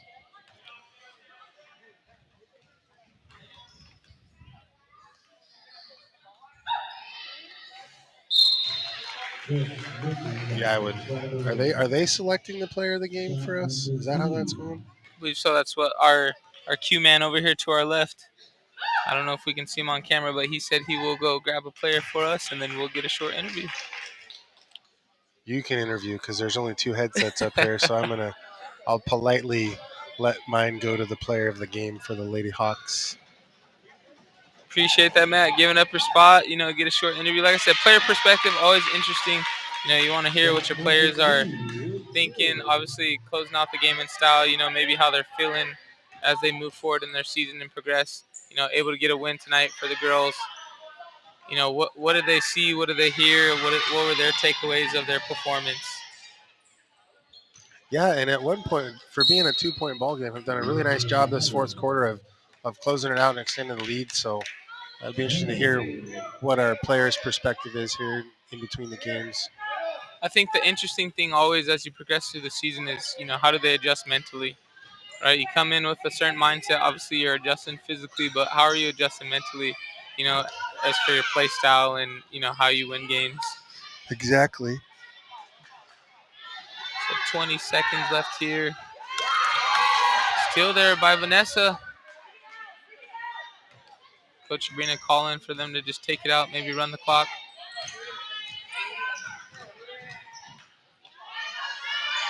Yeah, this is one of those game awareness pieces, right? Game awareness with you're up by 13, no reason to push it. As a very exciting win for our Lady Hawks tonight. Audrielle McLean ended the night with 23 points, so only 4 in the second half.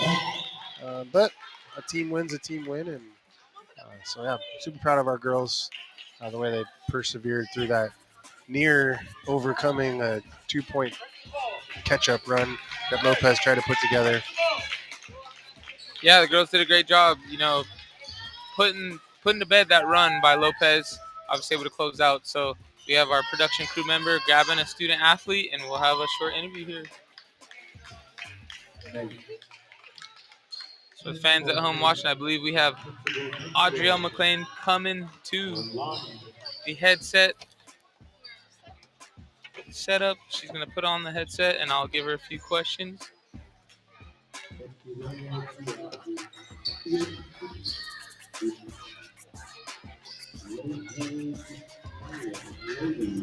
Hello, hello, welcome Audrielle. So for our fans at home, we have Audrielle McLean, one of the point guards for the Lady Hawks. So Audrielle, can you tell me about the game plan for tonight against Lopez Island coming in?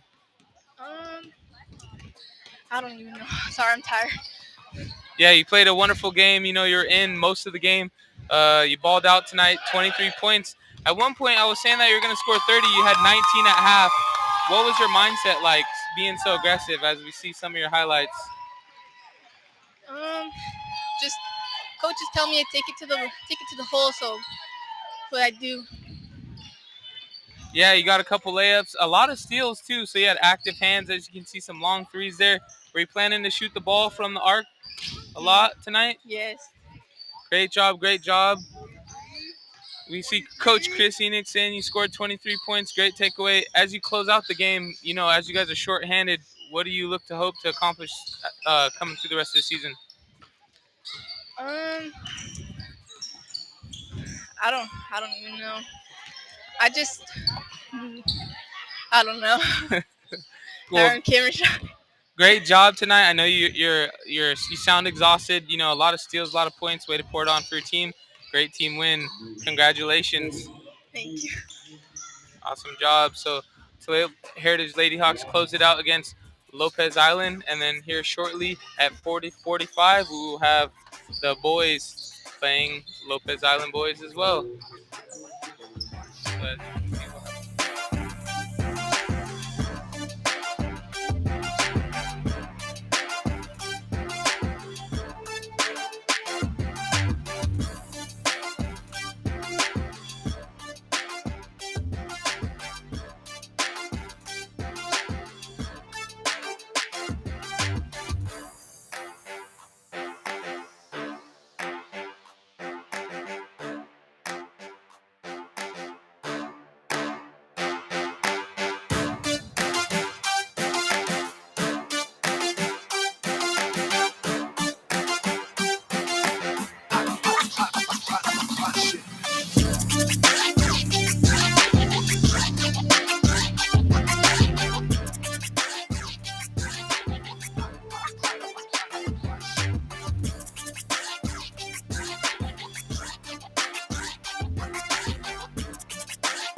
We'll just call that the McLean special play.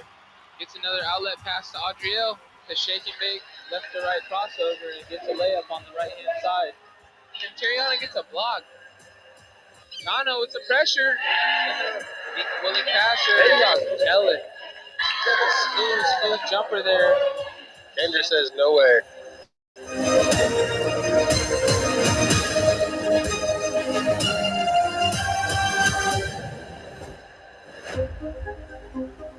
Welcome back. We're here live at the Francy J, Sheldon Gym for our Tulip Heritage Hawks boys matchup against the Lopez Island Lobos. We have our gym MC, Tony Bluehorse, giving our announcement for our starting roster. I think I don't want to speak too soon, but hopefully we got all of the. It's nice to see our Tulip Heritage Hawks boys team in full fashion tonight. Full bench, plenty of subs. Yeah, a lot of players, getting their grades right, everything situated, looking to make a good run with this team. So roster full of depth, really guard heavy early on. So this will be our second appearance that we get to witness here at home. Our visiting team here from Lopez Island, your starters. Number 10, Ethan Patrick. Number 11, Andre. As we hear Tony Bluehorse actually giving the starting five for Lopez Island. Number 10 will be Ethan Patrick. Number 11, Andres Meissner. Number 30. Number 20, Henry Robles. And Number 30, Kamid McLean. And number 33, Silas Gronley. The starting five for Lopez.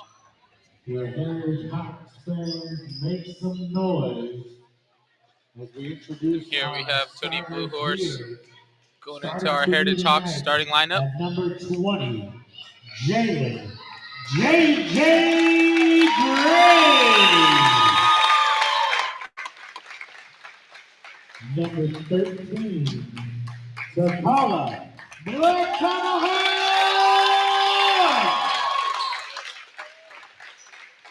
Coming for your Heritage Hawks here, number 12, Adrian Jefferson.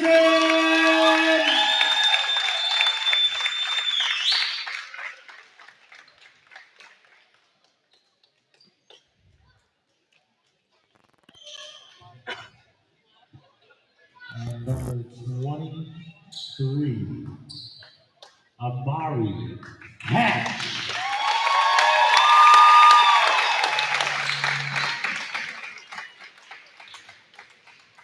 And number 3, Chano Guzman.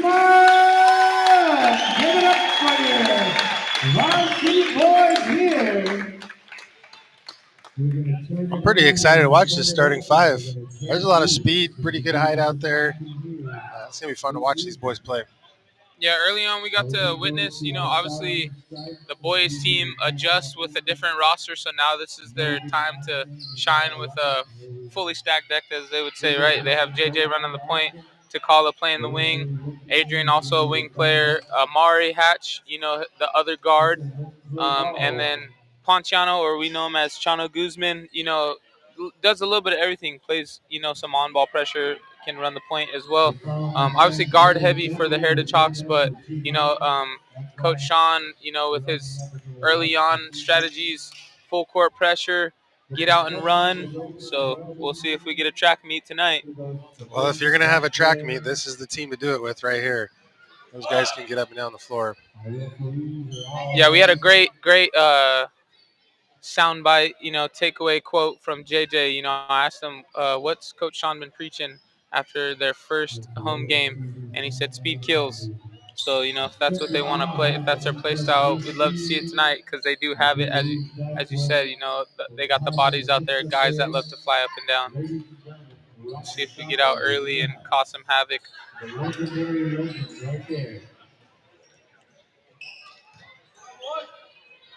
Takala gets there in the middle of the jump. I got to watch his exhibition last week. which is our end of the term where students share about their learning, and he really expressed an interest in playing basketball at the next level. And physically, just from his body, his type, and his size, he could very well achieve that dream. And I got with Coach Walker here yesterday in the gym and working on some minor shooting things. Coach Walker said that he made like 25 free throws in a row. Wow. So there's speed kills right there, right at the gate. Yeah, Like Chano to Dakala for a quick bucket. nearly a turnover. So as you can see, boys get out in that full court pressure. See, Chano gets the rebound, and then they can push because they're all interchangeable, right? Everybody's a guard. So as soon as you get that rebound, we can all run. Get a layup early on. A 3 out of the inbounds play for Amari. And we get a rebound by JJ. Swings it to Takala. Takala gets it blocked underneath, but Heritage able to get the ball back. Looking to get in the offensive set. Get some ball movement. Little stutter step there by JJ. Yeah, I like the move. Obviously didn't put the ball on the ground, so turnover by the Heritage Hawks.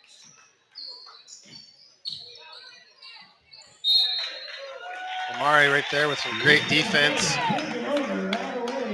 So first turnover of the night. JJ and Amari are just freshmen, and they're out here playing like seniors already. Yeah, showing great composure. They have a good feel for the game. Played a lot of basketball here, so not too much different as far as the game speed for them.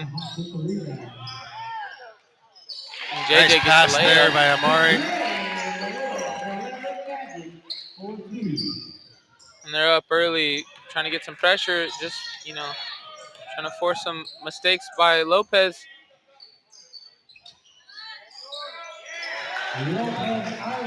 Lopez able to compose themselves though and get a baseline jumper there. I get to watch these kids play at lunchtime. They play basketball on this side of the gym, and you can tell they're pretty good. Just comfortable with the ball, but they don't really play full speed because half of them are in Crocs or slides or whatever. So I was excited to watch these guys get out and run and play full speed tonight. So Lopez with a counter there of their own, though. They get out and run early, so no full court to affect them, and they get a layup right there. So 4-4, both teams. Off the shin of the Lopez defender, number 11, Andres Meissner. I believe Lopez in a 2-3 of their own. Good opposite look, good ball movement. Could have had one more to Amari. Still a good look there by Takala just off the backside of the rim. Oh, Takala tried to do a little too much there, falling out of bounds. We got a block on A.J. Jefferson. Yeah, and he looked like he was in position, but he just didn't absorb the contact, kind of maybe turned away here. So we'll look at it on Yeah, I thought he was in monitor. position too. I'm sure the replay will show us. Kind of turned sideways from what I saw. Oh, yeah, he did turn sideways. So got to absorb the contact there, even though he had position, but gets called for a foul call. Yeah, anytime the official sees any slight movement in the shoulders, leaning, and not just a solid position established, they're going to call on the defense 9 times out of 10.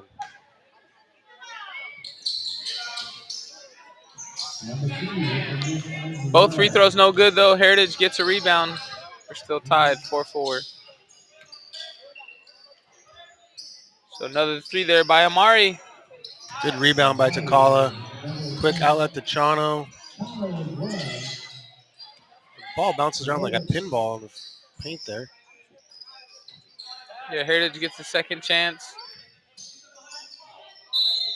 JJ in traffic gets a foul call. Jalen Gray, but JJ kind of, in between traffic, gets a little bit of contact, able to get it off the glass. Just a nice jab step, drives to the left side, jumps, gets the foul, and gets the bucket. Little shoulder shrug there, Yep. Just a little too strong. Nearly a turnover. I will say Lopez is doing a good job of passing to beat this press. I don't know if coach is going to make an adjustment or not, but That up tempo is really their style, so it's good to. Yeah, I think Heritage is getting some near turnovers, but just not recovering if they don't get the steal, right? You got to hustle back. If you don't get a steal, sprint back, protect the basket. He called for another foul call. That'll be the second on AJ Jefferson.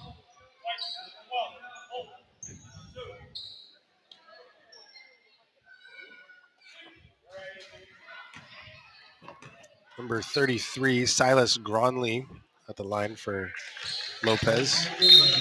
And as you mentioned, AJ has another foul, so Hazen will come in, sub him out.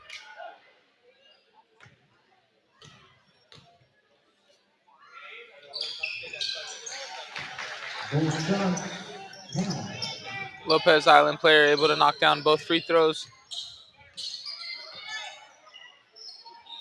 So far, Heritage getting a lot of threes here in the half court set. Not able to find anything at the rim aside from the and one foul call that JJ got early.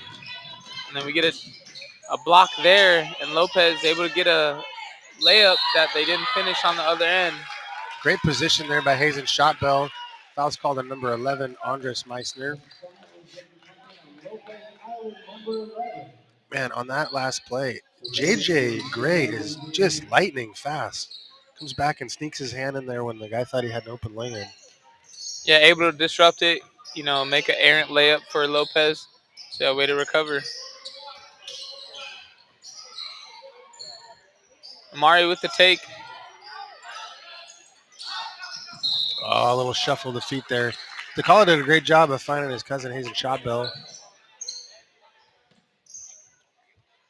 Yeah, I think on that one, obviously being they were patient early on. They got to look to get some ball movement.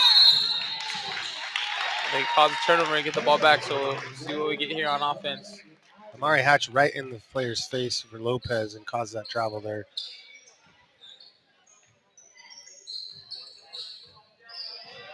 So JJ dribbling near the baseline, gets a cutter by Ponciano. Gives it back out. He's open for a three just for a split second. Oh, Amari had the right idea there. If he would have just kept going, that would have been a nice pass.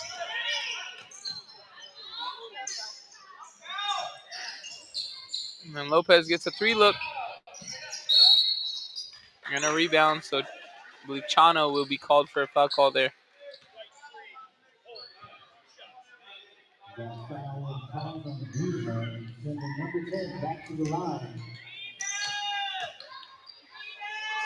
So obviously you can see the size disparity, right? When Lopez gets in the half court. Yep. Heritage giving up a couple of rebounds here early on the defensive end. Coach Sanchi talking to JJ, probably making some minor adjustments. Tell you what, I'm really impressed with Sean as a coach and the thing he's doing with our boys and holding them accountable and discipline and teaching them lifelong lessons. Really, really trying to establish himself as a first-class program.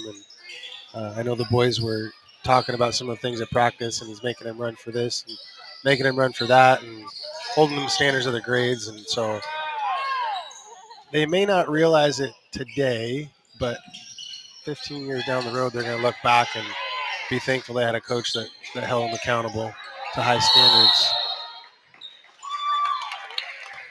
Get a back and forth of possessions there. Lopez Island player dives on the floor, rolls with the ball, though, called for a travel, so Heritage will get the ball back. We see Amari Hatch come off the floor and Junior James in the game for him.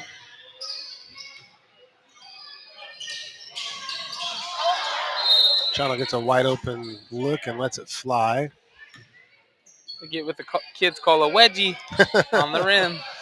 Ball gets stuck. So we get a jump ball, and Heritage will get the ball back. Hazen spots up in the corner for a three. Great movement there without the ball by Hazen to set up that wide open three. Yeah, knowing to come to the ball side, right, wide open. JJ. Oh, JJ goes down hard. Takes a spill. Gets a foul call. So you see on the monitor, right, players on the ball side. Defender's not paying attention. He gets wide open three. Heritage gets a steal right here. They get a foul call. Oh, I thought that we'd be shooting free throws there, but apparently they called that on the ground. No NBA foul calls here, Matt. No continuation. JJ lets it fly from deep. He gets it back on the offensive end with a deep three. I'll take that instead of free throws, right?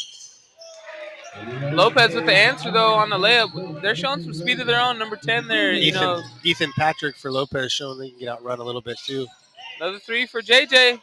Just off the backside. Nearly gets his own rebound. Throws it back in. Heritage gets the ball back.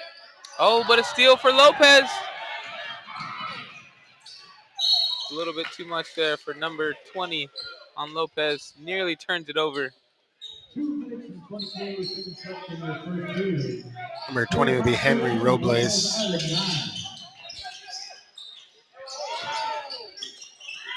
Almost a blatant push off by the Lopez offensive player. JJ taking it up. Uh-oh. Gets a little bit of contact. He's Maybe hopping off. short-stepped it. Rolled his ankle, it looks like. He's hopping around. Down way over there on the far side. I would expect somebody to go over there and check on him. So we see Coach Joe Brady going to grab him.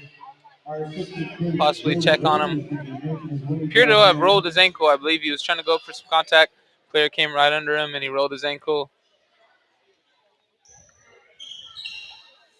I believe his mom over there as well. So we get a stop of play. Or not a stop play. We get a replacement shooter. So yep. Hopefully that young man's okay. We'll keep the fans up to date as to the progress with him. As you see on the replay here. 1, 2. Oh, yeah. Right there. Yeah. Stepped on his foot, rolled it, and then he didn't want to take another step on it. Obviously in pain. Winston in pain. We get Damon Pablo at the free throw line shooting a free throw for him. And then he knocks down the second one. As he's being helped off over there, almost carried out. He looks like he's in a lot of pain. We wish him the best for sure. Chano with a steal of his own. Takala nearly looking for it. Damon with the entry pass back out to Chano. Short. Coach is calling for some ball movement. Chano with a great pass to Takala there. Yeah, just constantly putting pressure on the defense. Attacks at the rim. Sees Takala backside. And as you can see, he gets back on defense, looking to get another steal. Closed out there by Damon, and then he leaks out, looking to get a layup. Throws it hard off the backboard. James Jones with the rebound. It's a fanatic pace.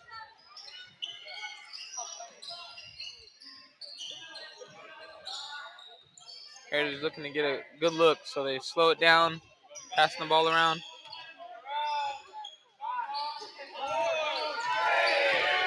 They're calling for shot clock. Scala hooks up a prayer, but not able to get it off in time. James Jr., kind of set him up for failure there, passing the ball with 30 seconds left. He probably should have took a three of his own. We got a timeout called by Lopez from the bench. Yeah, really sending good thoughts to JJ as he was carried off out of the gym. I don't know if that means immediate medical attention or if he's just going to have to sit out today. But just a lightning bolt of energy that kid is, and so fast. He's definitely the head of this defense on that, press. Gets a lot of points out of the defensive pressure, and on offense, obviously able to see the ball, see the court well. Gets assists, shoot. He can do it all. He's got a good game, good feel for even how small he is. Heart over height, right? Yep, heart over height. I like that one. He's definitely got a lot of heart. So rolls his ankle. Hopefully he's okay. Possibly tie that shoe tighter and can get back out here, but the Hawks must go on. Well, I think I saw one of our fans come over to the bench and motion for tape. So I don't know if he's thinking he's going to tape that thing back up and go play some more or not. But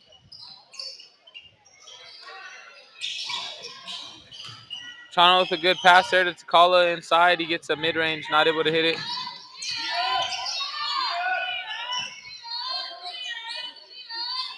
And then Hawks in 2-3 in the half-court set.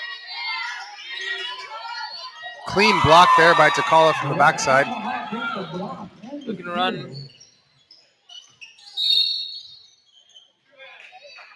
And gets Got a foul foul call. call to number 5, Oliver Rick from Lopez.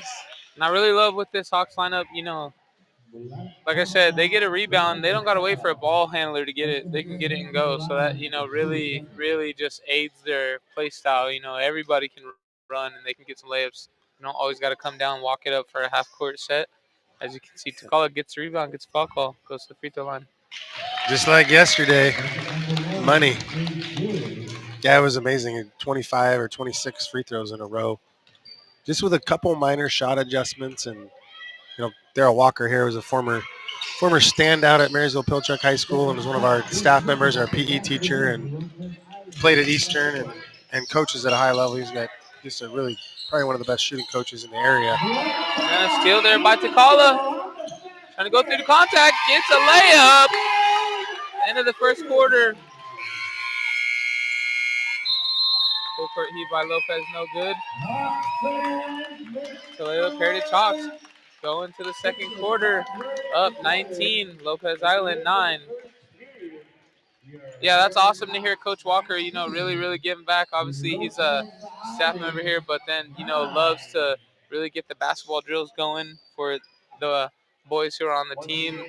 So as you can see, it aids Takala. He gets his free throw, knocks down his free throws, and gets a steal right there for a layup. So a little run of his own. Well, yeah, and that's what I was telling Takala. I was like, you've got probably the best shooting coach in Snohomish County. You get 3 hours a week with him for free because that's his job. So take advantage of that. And speaking of Takala, he's got 7 points in the first quarter, which I kind of figured he was our leading scorer. Man, I'll tell you what, it's fun watching these boys fly around. I watched the game, non-televised game last week, and it's a different team now. The speed is definitely increased with the addition of Chano, and JJ played last week, but Amari, and so it's fun to watch for sure. Yeah, they're playing with a different tenacity, right? All 5 guys can really get after it on the defensive end. And then obviously on offense, they got some more fluidity, really being patient with their looks. And they have people who can shoot the ball well, so really aiding in their lead tonight. As you can see, they just swarm around the ball and not giving that inside look to Lopez. Number 10, trying to back it in the post. Then turns the ball over. Ethan Pablo immediately hands up. That didn't go off of me. Oh, no, Damon, sorry. Damon Pablo immediately hands up. I was looking at his brother Ethan as I was saying that. Then clean block there by number 10, Ethan Patrick.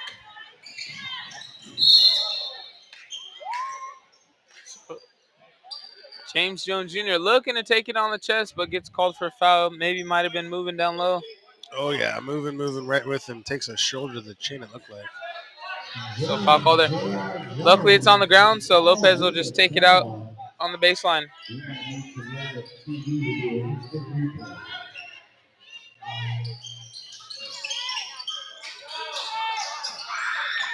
Takala goes up and gets that.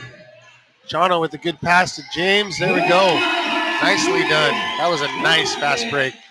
Yeah, Takala immediately grabbing the rebound and just sprinting as soon as he gets the ball. And then they get a steal on the other end.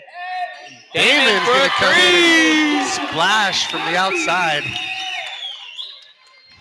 Chano nearly a steal, gets called for a foul.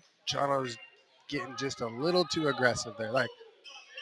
As we see on the replay monitor, Takala initiates fast break, gets past to Chano, and Chano gets James Jr.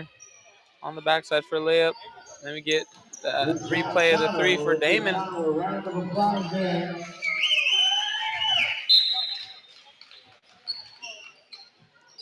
Well, what I like about that fast break, Chano's really good at getting himself in a really awkward position and making a good pass out of that. And he did that right there unselfishly. Um, Yeah, I love that his eyes are always up. No matter how his body is, when he sees the ball coming to him, he's surveying the floor instantly, looking for, if anybody's cutting to the basket or in position to score. it's like he's got one eye on the ball that's coming to him, and then one eye where it's going to go next.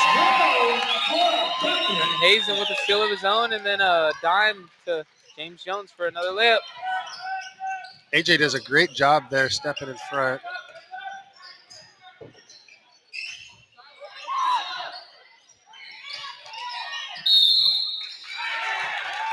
And then Lopez with an answer of their own. Number 30 looking to get an and one at the free throw line. Goes through the chest of Damon. See here to call Hazen's tip. Makes a fake and then behind the defender for the easy 2 points. I will tell you, like, all of our boys are flying around. They are just flying around, and it probably in the back of their head, I would imagine Coach Sanchez like, hey, we've got a bench full of guys. Go out there and give me everything you can. There's no reason to conserve energy because I got plenty of guys at the end of the bench. Yeah, I think it definitely just playing within the scope of your game, right? Like, obviously transition is you get a lot of easy buckets versus going in the half court trying to create. Like there, they get a turnover. So you always want the best look. So get out and run. Yep. Why not get out and run? I think playing to your advantage, playing as fast as you can and causing turnovers, havoc right there. Getting a steal, nearly. Ball just hooked up by Lopez. And the Hawks just caused another turnover. That's the second defensive possession in a row where AJ steps up and creates a problem on the sideline. And you can just tell that pressure is just overwhelming for, the couple teams that we've got to watch them play, especially because they are so deep. Obviously they have more players that can play tonight, that they can just keep up this pressure, this pace, Yeah, well that into is the a second. block. And they get a foul, though. Lopez with the counter right there, not able to stop the ball early, so number 10 says, I'll do it myself. Gets to the bucket for a reverse. Hopefully his family's watching the broadcast. They'll clip that for themselves because that was a nice layup. Well, we see JJ walk back into the gym with a bag of ice, which is reassuring. Yeah, he still looks like he's got his basketball shoes on, so hopefully, when he's ready, he'll jump back in this game. Yeah, when you see somebody get, escorted off, carried off with, or with assistance, you never know what the outcome's going to be. But it's good to see that young man back in the gym. He's walking on his own aid, right? Yeah. So that's promising. Obviously, he's got to give the go whether or not his ankle feels better, and then that lateral movement is going to be killer, obviously, to play through that.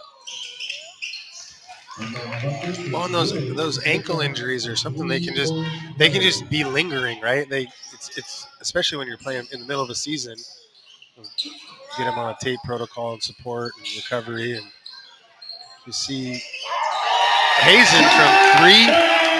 Good screen right there by James Jones that frees Hazen up, and then it leads to a 3. Number 10 with a pump and go.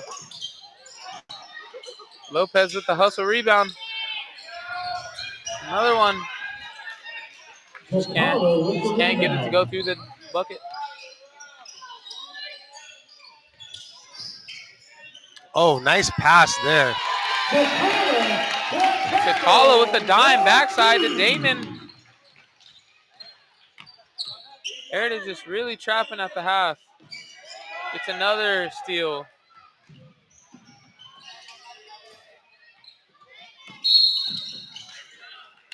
That's going to be the third foul on James Jones.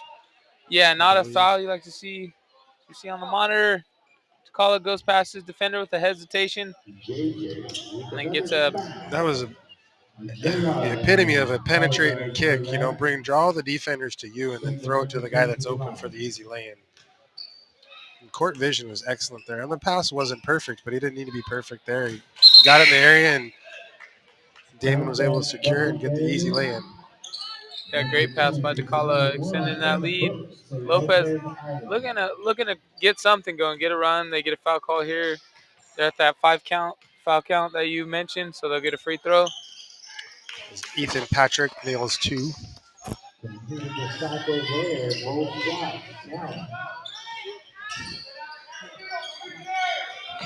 So on ball screen there by Lennox. Hazen still dribbling around, gets a Hazen's floater. little ball fake. Floaters are short.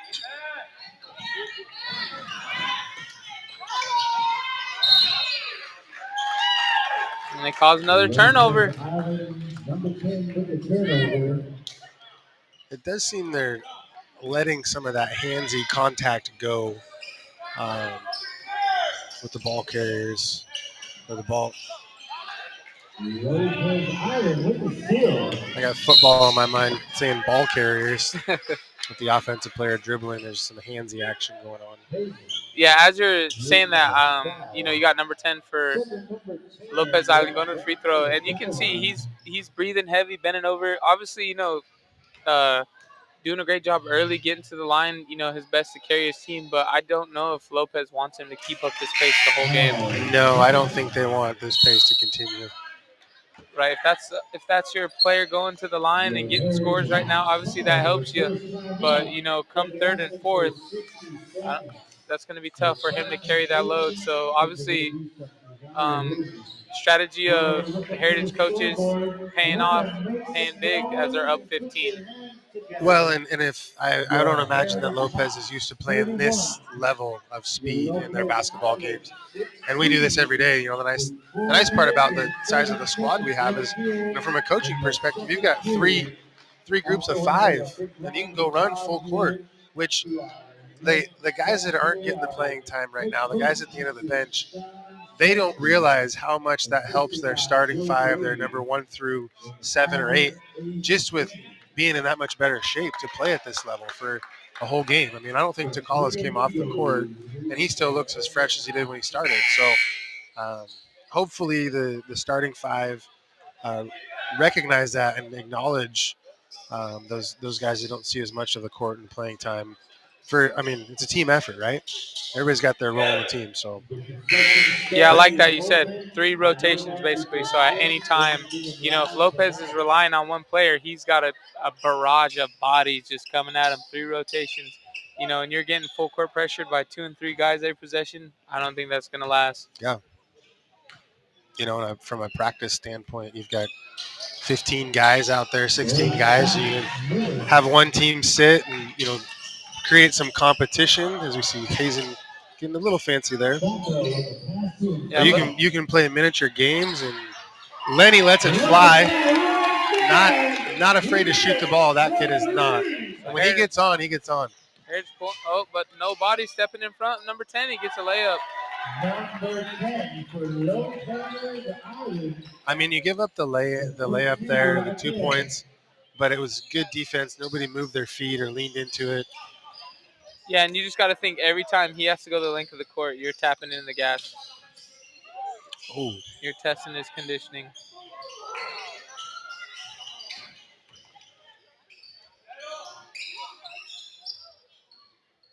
Heritage able to get a second chance and a 3.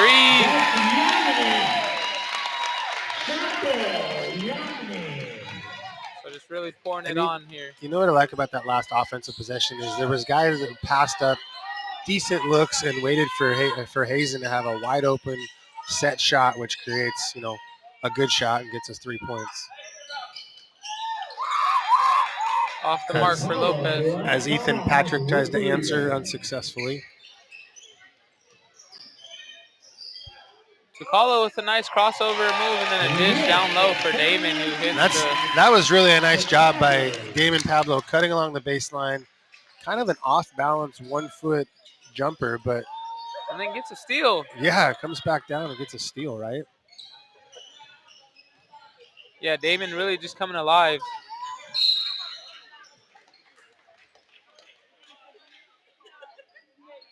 It's called blown by the defender, gets a foul call, so takes a spill, but Heritage able to keep the ball.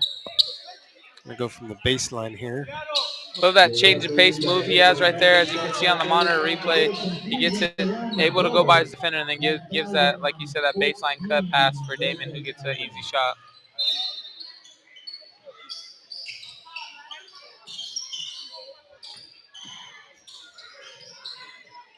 Corner 3 for Damon.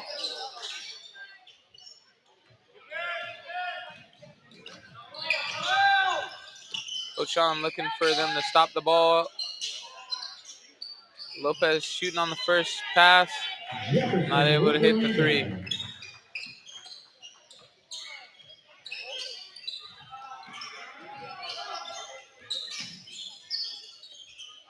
Heritage being patient. Gets it to the baseline to Adrian. Kind of an odd underhand pass from Takala to AJ there, but ends up with AJ going to the basket strong, getting fouled, and shooting 2. And just kind of an underhand. Yeah, 3 guys around him, just getting creative. Gets a nice soft touch pass to AJ, who's looking for it. Obviously aggressive as he gets the ball, gets a foul call. So AJ missed the first one. Coach talking to Lenny over here on the sideline, relaying the strategy for the next. With the bank is open, I guess. Hey, if it goes in, it counts on the scoreboard, right? Get your withdrawals. Get your money out. Great post defense there by Damon Pablo. Yeah, he's been awesome on the post. I think he's got 3 or 4 pokeaways there that lead to a turnover, and Heritage coming down on the other end. Takala being a willing passer on that pick and roll. Yeah, our boys are really unselfish. You know, they play very unselfish basketball. We didn't always have that last year. There's 1 or 2 guys that wanted to steal the show sometimes, but maybe that's probably a testament to Coach Sanchi and he's a team first guy, disciplined, team first. Yeah, I think the best thing I've seen so far, obviously I love the intensity, but also just, their patience on offense. A tendency that you get with a lot of young guys is, they're in a rush to score. And so, obviously after the first couple passes, everybody's looking around like who's going to shoot it. And sometimes those aren't the best shots. But, they've been very willing to just really get in the sets on offense and just look for that best look. Obviously run some pick and rolls or pass it out of, some defensive pressure. So obviously aiding them here tonight as they're up big, 40-18. Just under a minute left to play. Lopez with the answer. And really Lopez is a one-man show with Ethan Patrick. He's their go-to defender, their go-to scorer. Takala with nice move there. Yeah, a little nice step. Crossover. Gets him on his hip and then gets it off the glass on the right side. Oh, as we see, nearly a steal. Oh, Lennox with some good defensive pressure, able to tap it out off of the Lopez Island player.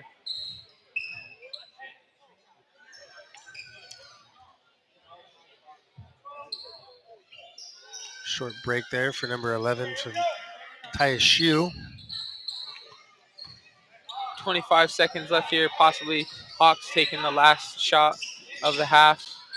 Kala looking to create some, gets an on-ball screen. Lenny with a deep 3. Off the glass, no good. So Lopez is going to come down. That is off of Lopez.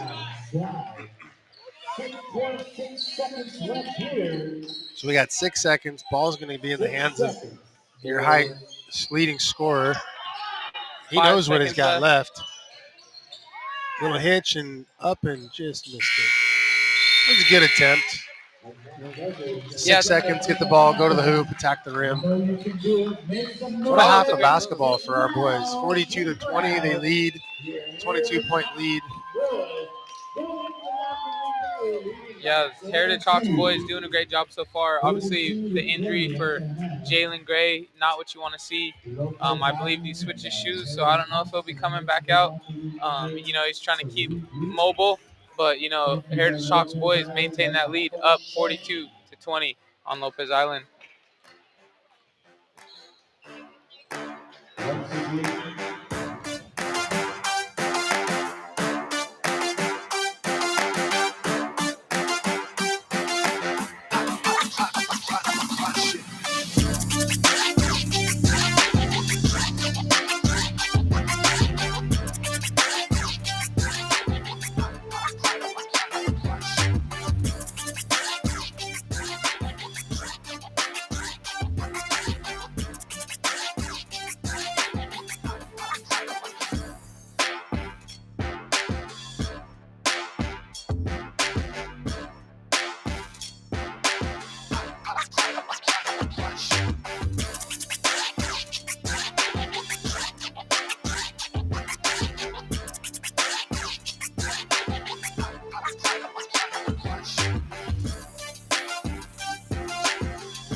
Welcome back to the Francy J Sheldon Gym. As we have Tulip Heritage Hawks boys up 42-20 against Lopez Island. If you didn't catch the first half, Heritage Hawks boys started out with that fast and furious defense, applying pressure. Were able to jump out to a lead. Obviously, we had an unfortunate injury with Jalen Gray, but Hawks able to maintain that tempo. And I'm here with my co-color commentary host, Matt Tate. Yeah, I was really impressed to watch the speed of our boys flying around in that first half. A lot of really fun basketball to watch. Unfortunately, like you mentioned, the JJ going out rolling his ankle. I did have a chance to catch up to him at halftime. Seems like a minor ankle sprain. Probably would come back if this was a closer game, but where we're at right now, he's going to take advantage of some rest and get some ice and get healthy. We got a long basketball season ahead of us still. And this is his, being a freshman. This is his first high school 20-game season. So Lopez comes out and scores a quick, easy bucket there. Yeah, like you said, it's 20 games, so you want to keep them healthy. They're up early, just kind of leave them. Obviously, you've seen some other players come alive as we got some in-game stats for you. We had Takala score 9 points in the first half, Hazen with 9, and Damon Pablo as well with 8 off the bench. So, for those two, Damon and Hazen, to come in and kind of fill that void. Obviously, not having Jalen, that helps. And as we see, Chano with an and one off the steal. Opportunity. Shano did a really great job of creating that contact, as you'll see here. Gets a steal, checks back over his shoulder. A little stop and go. Yep, just really creates that contact to draw that foul. I don't know if that necessarily needed to be called, but there was contact, and Chano did a great job on the offensive end. Able to finish with the free throw as well. Well, you were talking about the scoring and leading scorers with Takala and Hazen and Damon. What I like is the fact that there's 8 even scoring. As we talk about, Hazen comes down and just drains one. Yeah, so Hawks is really rolling, keeping that energy going. They get a and one layup on the one end, and then another steal for a 3 in the corner by Hazen. So Hazen in double figures with that 3, holding it out for the home crowd on the near home side crowd, letting the family know. Well, that's right in front of his whole family, his whole personal, him and Takala, their cheering section up there in the bleachers. So. And number 10, Ethan Patrick for Lopez, adds another bucket of his own. So he's up to 13 tonight. He's really came alive for Lopez. Just unfortunately not enough help. Well, it looks like Lopez went to a 3-2 defense there. 3 guys up top. It's a foul call there by Hazen. See, this is what I was talking about, was getting handsy in the first half, and that call wasn't made in the first half, in my opinion. So hopefully our players recognize that they might be a little bit tighter on the whistles with the hands. Yeah, I think one thing you got to know, obviously, as you're kind of up big, not to say the rest will help the other team out, but you got to just, play it safe, don't foul, play smart. Chano looking for possibly open 3 there. Well, and, just as teams go in at halftime and evaluate and adjust, officials also do the same. They don't just sit in there and drink water and Gatorade and eat popcorn during halftime. They're professionals. They get paid to do a job, and a lot of officials really take a lot of pride in their work and spend time in the off season going to clinics and watching and evaluating other guys. And so I'm sure in the officials' halftime locker room there was some conversation about maybe tighten the game up in the second half, possibly. And both teams were getting handsy in the first half. Hawks with 3 fouls early on. You did mention that there is a 5 foul count. So, and then another foul call there. So Ethan Patrick going to the free throw line, gets 2 foul calls here. Well, 3 within the last minute or so to attribute to Hawks total. So 1 more and they'll get a free throw trip here on out. Every foul.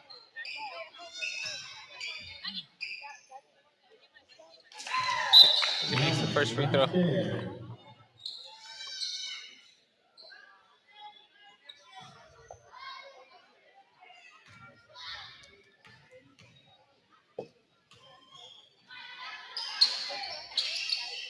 And a putback for number 11 for Lopez Island, so they get 3 down on one end.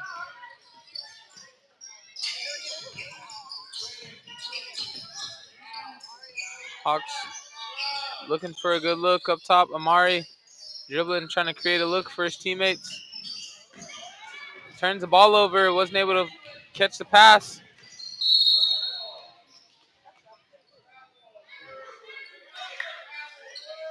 Then Amari will be called for a foul on the fast break. So I believe that's the 5th foul. That is the 5th foul. I don't know if the officials recognize or. So we will go back to the free throw line. A little bit of confusion there.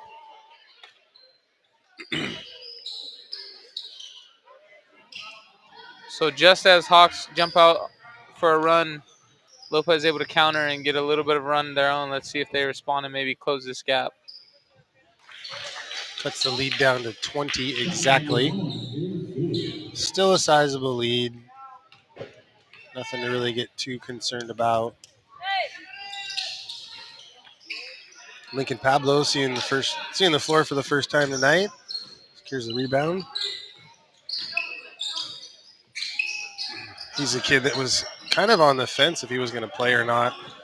You know, and he's my TA for fourth workshop, and I was like, man, you're a senior. Like, go out there, enjoy your last of your glory days if you were athletically. And so glad to see that he came out late but decided to stick with it. And he's a good addition to any group of kids, and got a good head on his shoulders. Yeah, glad to see him out there. Gets a rebound, gets a turnover. Obviously on the other end, you want to forget that one, but Lopez runs it down, gets a foul call, so stop the clock, get another free throw. And I don't think that we want to put Ethan Patrick on the foul line. Yeah, he's knocking him down so far. Made 4 in a row. I think if you're the Hawks, to stop this run, you just got to get some looks at the bucket, stop turning the ball over, because you're in bad position when you do that, turn the ball over, and then have to sprint back on the other end to try and contest the layup. So just as you mentioned, 20-point lead, being pretty safe. Lopez clawing back in it with a pretty stout 3-2 that you mentioned earlier. Hawks not able to figure it out, possibly get somebody inside at the high post, turn at the basket. Yeah, when they go the 3-2 up there, and they're long across the free throw line there with Patrick and number 11. A block, though, by Lincoln. And Amari on the break, doesn't see Takala on the backside. Gets fouled, so he takes a spill. Hopefully he's okay. He's getting up. That was a tough foul there. I really thought he was going to see Takala, but, he just decided to take it as an own. Good block there by Lincoln, stretching out. God, you could slide more than a sheet of paper under his feet there. Looking pretty athletic from football. Yeah. That was great. A lot of conditioning we went through. Oh, yeah, that's right. You're on the football staff. From August to October. Yeah, we had a lot of work, a lot of fun. So he's looking real active compared to last season when he played basketball. Oh, what a pass there by Amari to find AJ on the baseline. Yeah, good pass. He was able to thread the needle. AJ just couldn't find a good look under the hoop when he caught it on the baseline. Do you run the conditioning program for the football players? Yeah, I do a little bit of everything. So we had a good plyo warm-up, that we did every day just to get them moving, get those feet moving. And obviously we condition a good bulk of the week. We didn't want to wear them down before game, but, yeah, we conditioned. We wanted to make sure that we were ready to throw some bodies out there every week, regardless of who was there to play. So at one point we had I know this is an off-tangent conversation, but, we were talking about Link, how he was conditioned so well that, he's really getting in shape. So glad to hear it. He was really loving it, and obviously he gets to continue that playing basketball.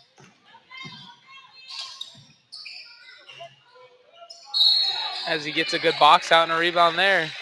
Great positioning, battling down below. Puts himself in the right position to draw a foul, which takes Lopez to 3 fouls. in this third quarter with 3 minutes and 25 seconds left. Yeah, Hawks just looking to run some clock, maybe get a couple buckets there. Another rebound for Lincoln. Just off the mark.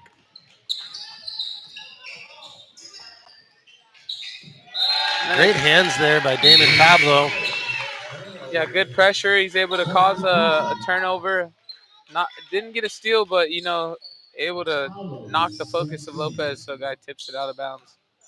Yeah, we call those deflections. When you're in a zone defense, just get a deflection. If you can teach the kid to deflect and then go get that ball, it's better than them lunging and trying to make an actual steal. Apollo Lewis in the game for the first time tonight. Yeah, great hustle there. Apollo's been a wrestler for so many years and just really had a rough go with his knee this football season and didn't want to sit out and do nothing, so he's going to come play basketball with his buddies at Heritage. So good to see him out here. And he's just an athlete. He can do what he wants, go from sport to sport, I think. Yeah, we could get him out there for track, maybe some golf. I would love to see Apollo with his do-rag on the golf course, right? That'd be awesome. Dreads and driving it. Do-rag blowing in the wind as he's driving it down the green.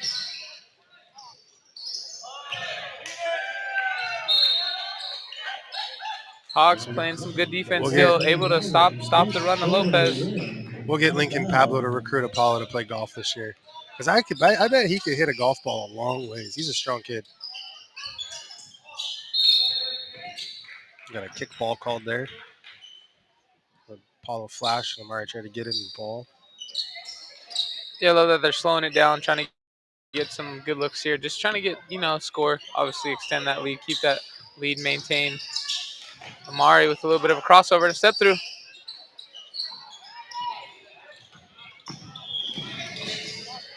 Then Daming gets a steal off of an errant dribble by Ethan Patrick for Lopez.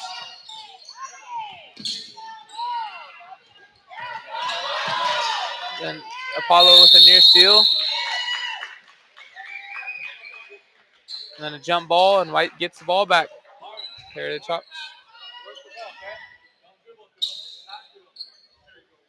So you hear Coach Sanchi telling Amari, his young freshman point guard, to don't dribble through those guys, pass through them.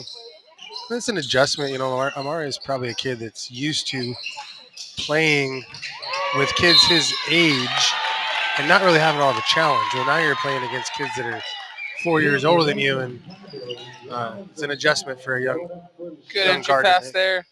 Show and go by Lincoln, and he gets a little bit of contact. Yeah, I definitely agree with you. Yeah, he's used to, maybe being, obviously you can see for his size, he's kind of fits in, not undersized. So probably was a little bit bigger, a little bit more athletic last year coming into his freshman year. He's got to adjust. Everybody's just as athletic, just as fast, to minimize the turnovers. He has a good feel, though. He's got some good passes. Definitely could help him.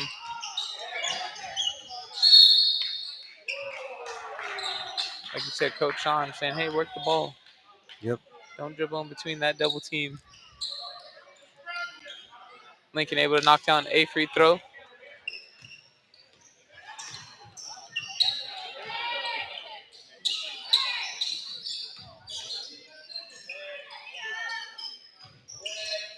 Good post defense there by Lincoln. Straight up and down.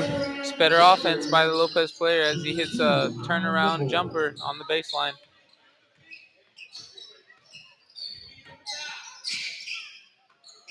Chicalo for three. Off the mark.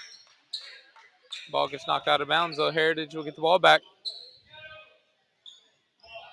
So just a minute and 22 seconds left here in the third. Nice designed out of bounds play there for Heritage. Off the mark by Amari, but Lincoln with some good hustle. Takala looked like he was going to shoot that, went up and then flicked it over to Amari there. Good rebound by Lincoln. Misses it, though. Then we get a jump ball. Looks like it'll go to Lopez. Lincoln just being a workhorse down low for us. Yeah, he's nearly got 10 rebounds just alone coming into the third quarter. Near the end of the third quarter. Travel. Yeah, we heard a little bit of the crowd wanting that. What's it called for it? And then Amari gets a foul call, and I believe number 10 will go to the free throw line.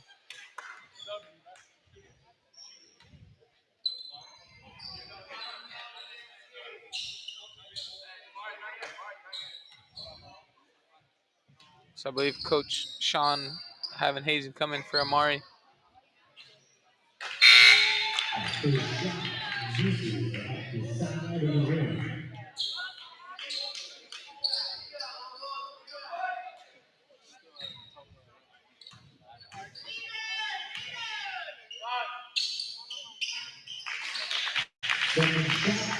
Ethan Patrick makes one. With 40 seconds left to Heritage Hawks 49, Lopez Island 35.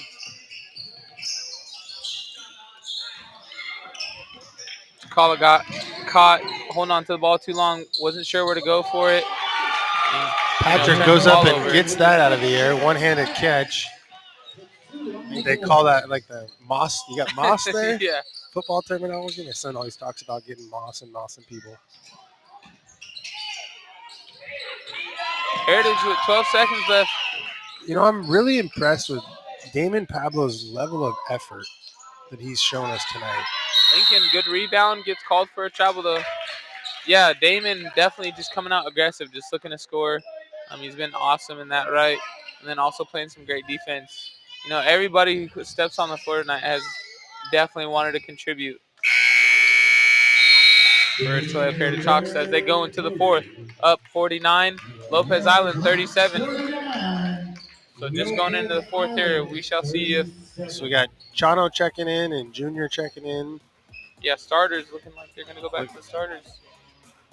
We're going to have Junior, Damon, Takala, Hazen, and Chano in the game to start the fourth quarter. I did hear Coach Sanchi mention play our ball, play our basketball. You know, sometimes you get a different group of kids in there and maybe the style changes a little bit from where he'd like to see it. Yeah, I think on offense they lost a little bit of fluidity, you know, a lot more turnovers. So obviously Lopez able to claw back into it a little bit. Now they're down by 12. So Coach, you said don't be worried. You go into the fourth.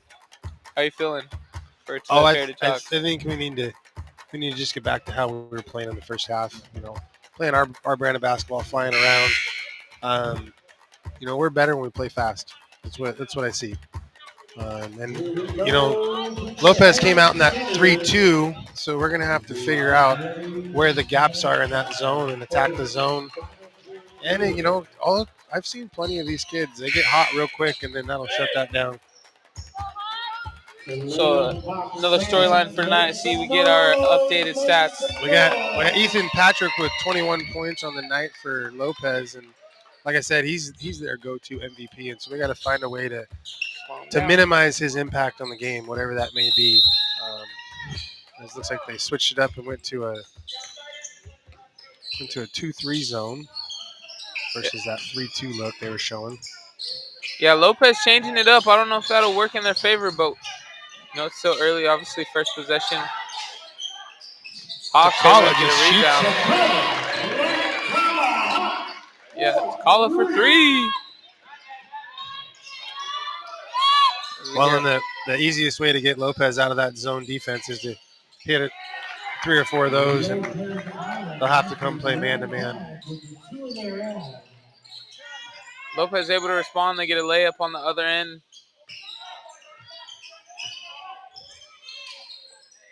Yeah, Chano with a ball fake of his own, and then a swing to James, who gets his own rebound with a follow-up.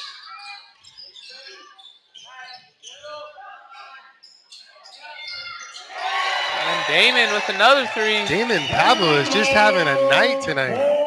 You know, he wasn't a kid that I really considered an impact player last year for us.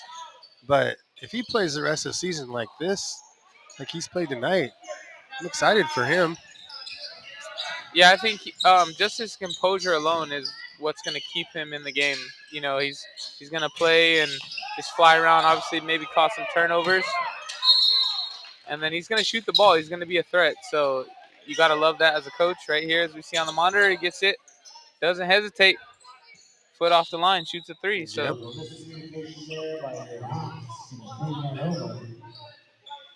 maybe not a starter, but you know, if he's willing to come off the bench and score, I consider that an impact player. He wants to pour on 15 of his own. What do you have? 8 in the first half, right? Yeah, a couple buckets here. James Jones off the mark. Hazen with the rebound though, pulling it back out. Coach Sean calling for a reset. Good pass, good ball movement. Hazen. And Chano just is sneaky quick right there. You see he ducked under the defender, got his hand on the ball. And he hasn't really been he's been an offensive threat tonight, but he disrupts so many things on the defensive end for us and is really good at seeing the floor and distributing and finding the open guy. So it's really nice to see everybody's kind of got their role tonight to help this. This is truly a team win, you know, if we get able to pull it off. Yeah, definitely for everybody on the floor right now, they're contributing in their own right. You know, obviously James coming out playing some good defensive pressure. He gets a couple steals, maybe a couple layups. You know, Damon, who's coming off the floor, had a bunch of jump shots and layups of his own. And then, like you said, Chano, defensive pressure and steals early on in that full court press with JJ. And you even got Hayes, who came off the bench. He's been hitting some threes, you know, getting some steals of his own. So a lot of guys on this roster who can just kind of fly around, play their own role, contribute.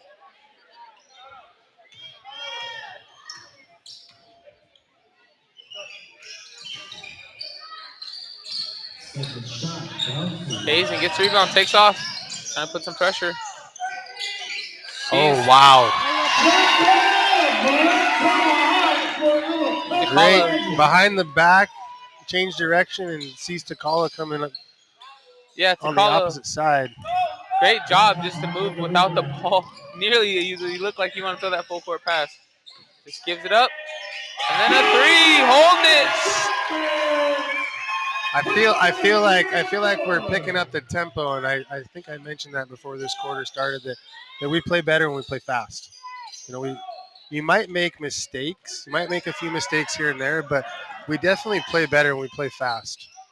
For sure, as you can see there, Chano putting pressure on the defense, able to just locate a wide open shooter. So the only reason they don't get it is because it doesn't go in. But you know, you get a lot more looks when you put pressure on the defense. You're forcing them to get back. Nearly gets a steal there.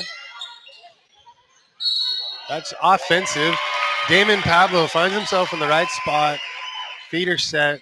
Offensive foul against Ethan Patrick.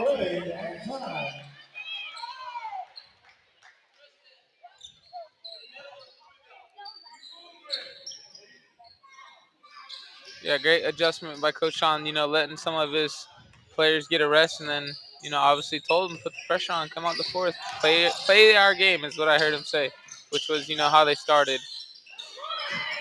And then a three for Damon. Let one fly again. Doesn't see the defender in his face and holds up the three. Forcing Lopez Island to take a timeout. And we have a 23-point lead for your Heritage Hawks. I don't know if there's a Damon's three here. Closing out defender, doesn't see him. And then holds it up. Just casually trotting back. His parents are sitting over there, so. Yeah, great job by the Heritage Hawks boys tonight. Really putting pressure on, closing this game out in style. 4 minutes and 30 seconds. Up 63 against Lopez Island, 40.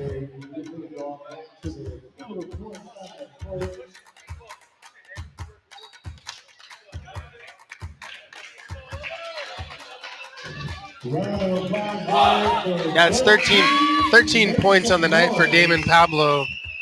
plus a number of other just all-out hustle plays, making good passes, playing great defense. Like really a breakout night for him.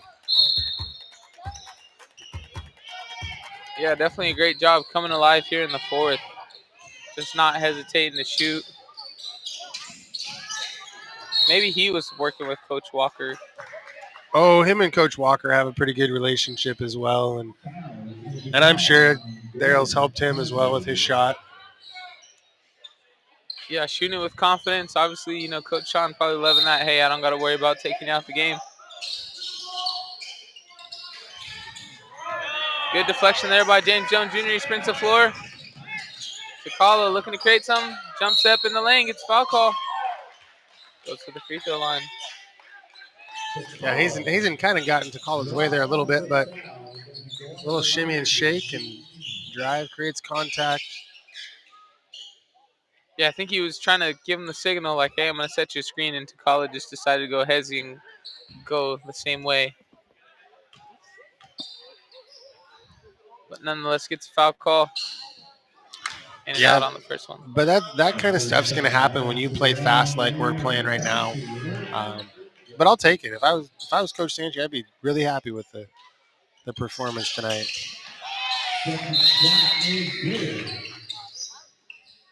Knocks down the second free throw. Hawks extend that lead.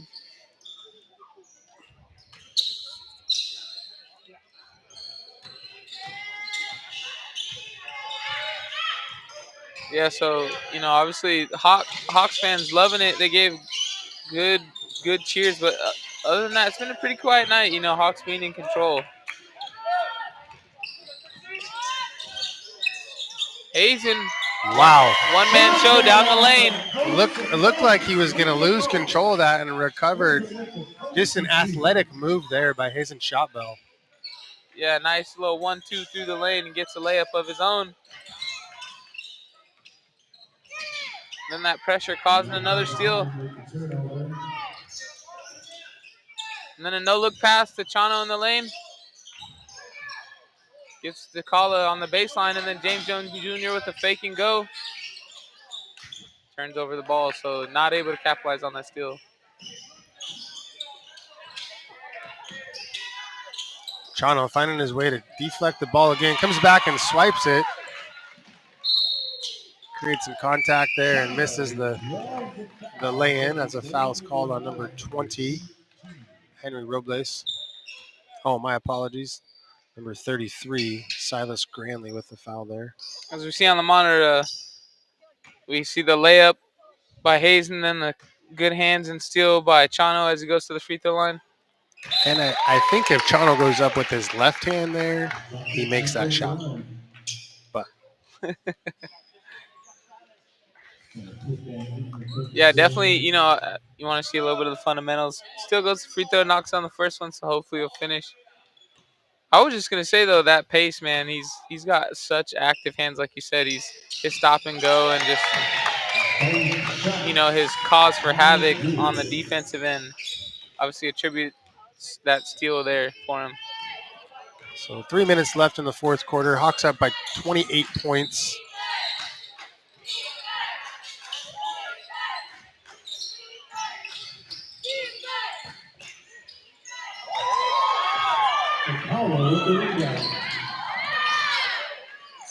Probably looking James for a go-ahead gathers. pass.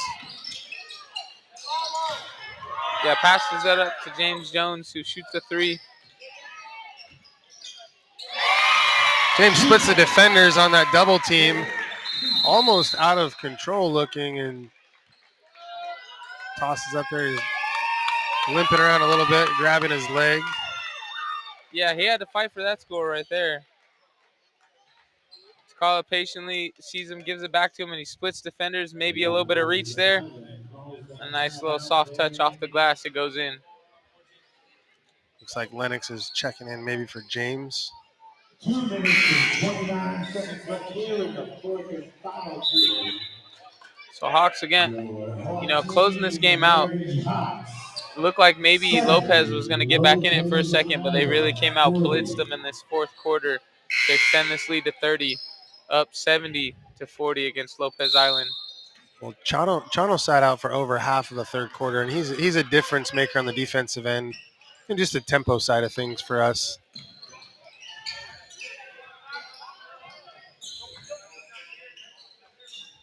Yeah, as he gets a steal there, right? Denying any type of entry pass.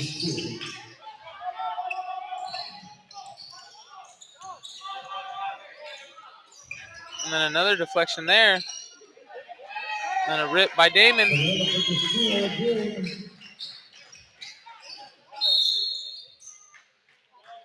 A reach call.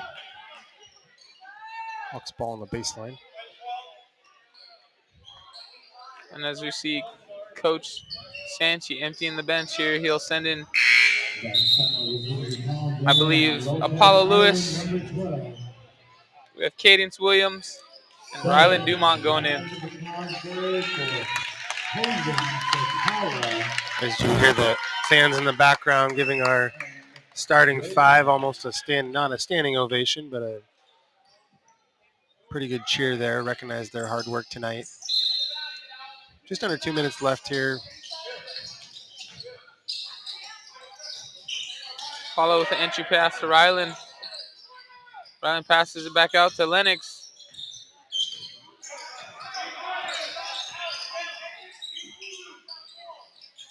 Lennox with a fadeaway three. Everything going for Heritage tonight. He looked like he caught it and was fading away, Coach, and he still switched that. Oh, yeah.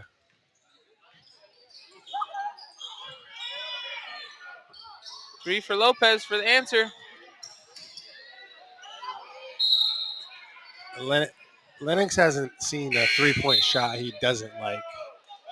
Yeah, I was here the first game opener, and he hit. I think it was a game-tying three with under a minute, and the way he got excited and elated, and he must have shot 4 or 5 before that didn't go in. But hey, he knew that his moment was waiting, and he made it. Obviously, they didn't win that night, but he'll pull from three. So comes here first shot right away, shoots a three, knocks it down. Well, if you don't shoot him, you can't make him, right? You did mention that earlier, so he gets in the books with a three. And he'll shoot it from the white if you let him. Hearing me say that as a player, that was not my philosophy. To a fault almost. My grandpa was a pretty good basketball player, and he'd always yell at me after games, "Why don't you shoot it more? Why don't you shoot it? You're open." I'm like, I don't know. Yeah, it's definitely a different day and age. Kids want to get points, so and the three ball being very popular. So Lenny again. Another three. That was almost in. And then we see William McLean in as well. Gets a rebound. So just under a minute left. Hawks maintain the possession. That's a difficult place to make an inbound from.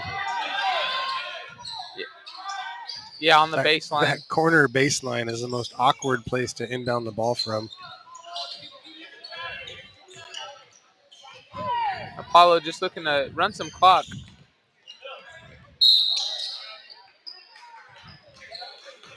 Lennox gets called for a travel, but 30 seconds left here. Any takeaways, Coach, as we close out this game? No, it was really fun to see our guys at full strength tonight and the true capability of what we have as a team.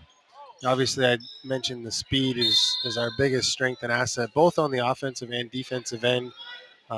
It's fun to watch the boys get up and down the floor, and it's also good, to see this group of kids out there getting some experience, right?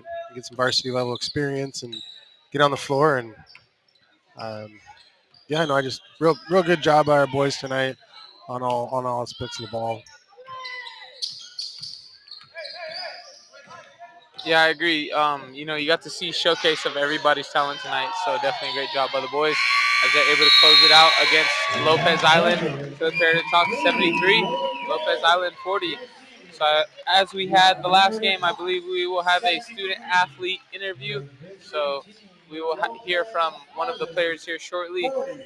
Thanks everybody for watching. Who do you think we're going to choose? Damon, Takala, Hazen? I believe we'll go for Takala, if not Takala.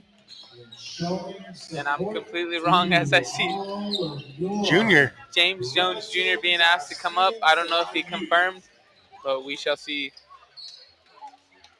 Oh, Takala looks like. That was my Yep. first guess, so he'll come on up, get in this interview here in our makeshift booth.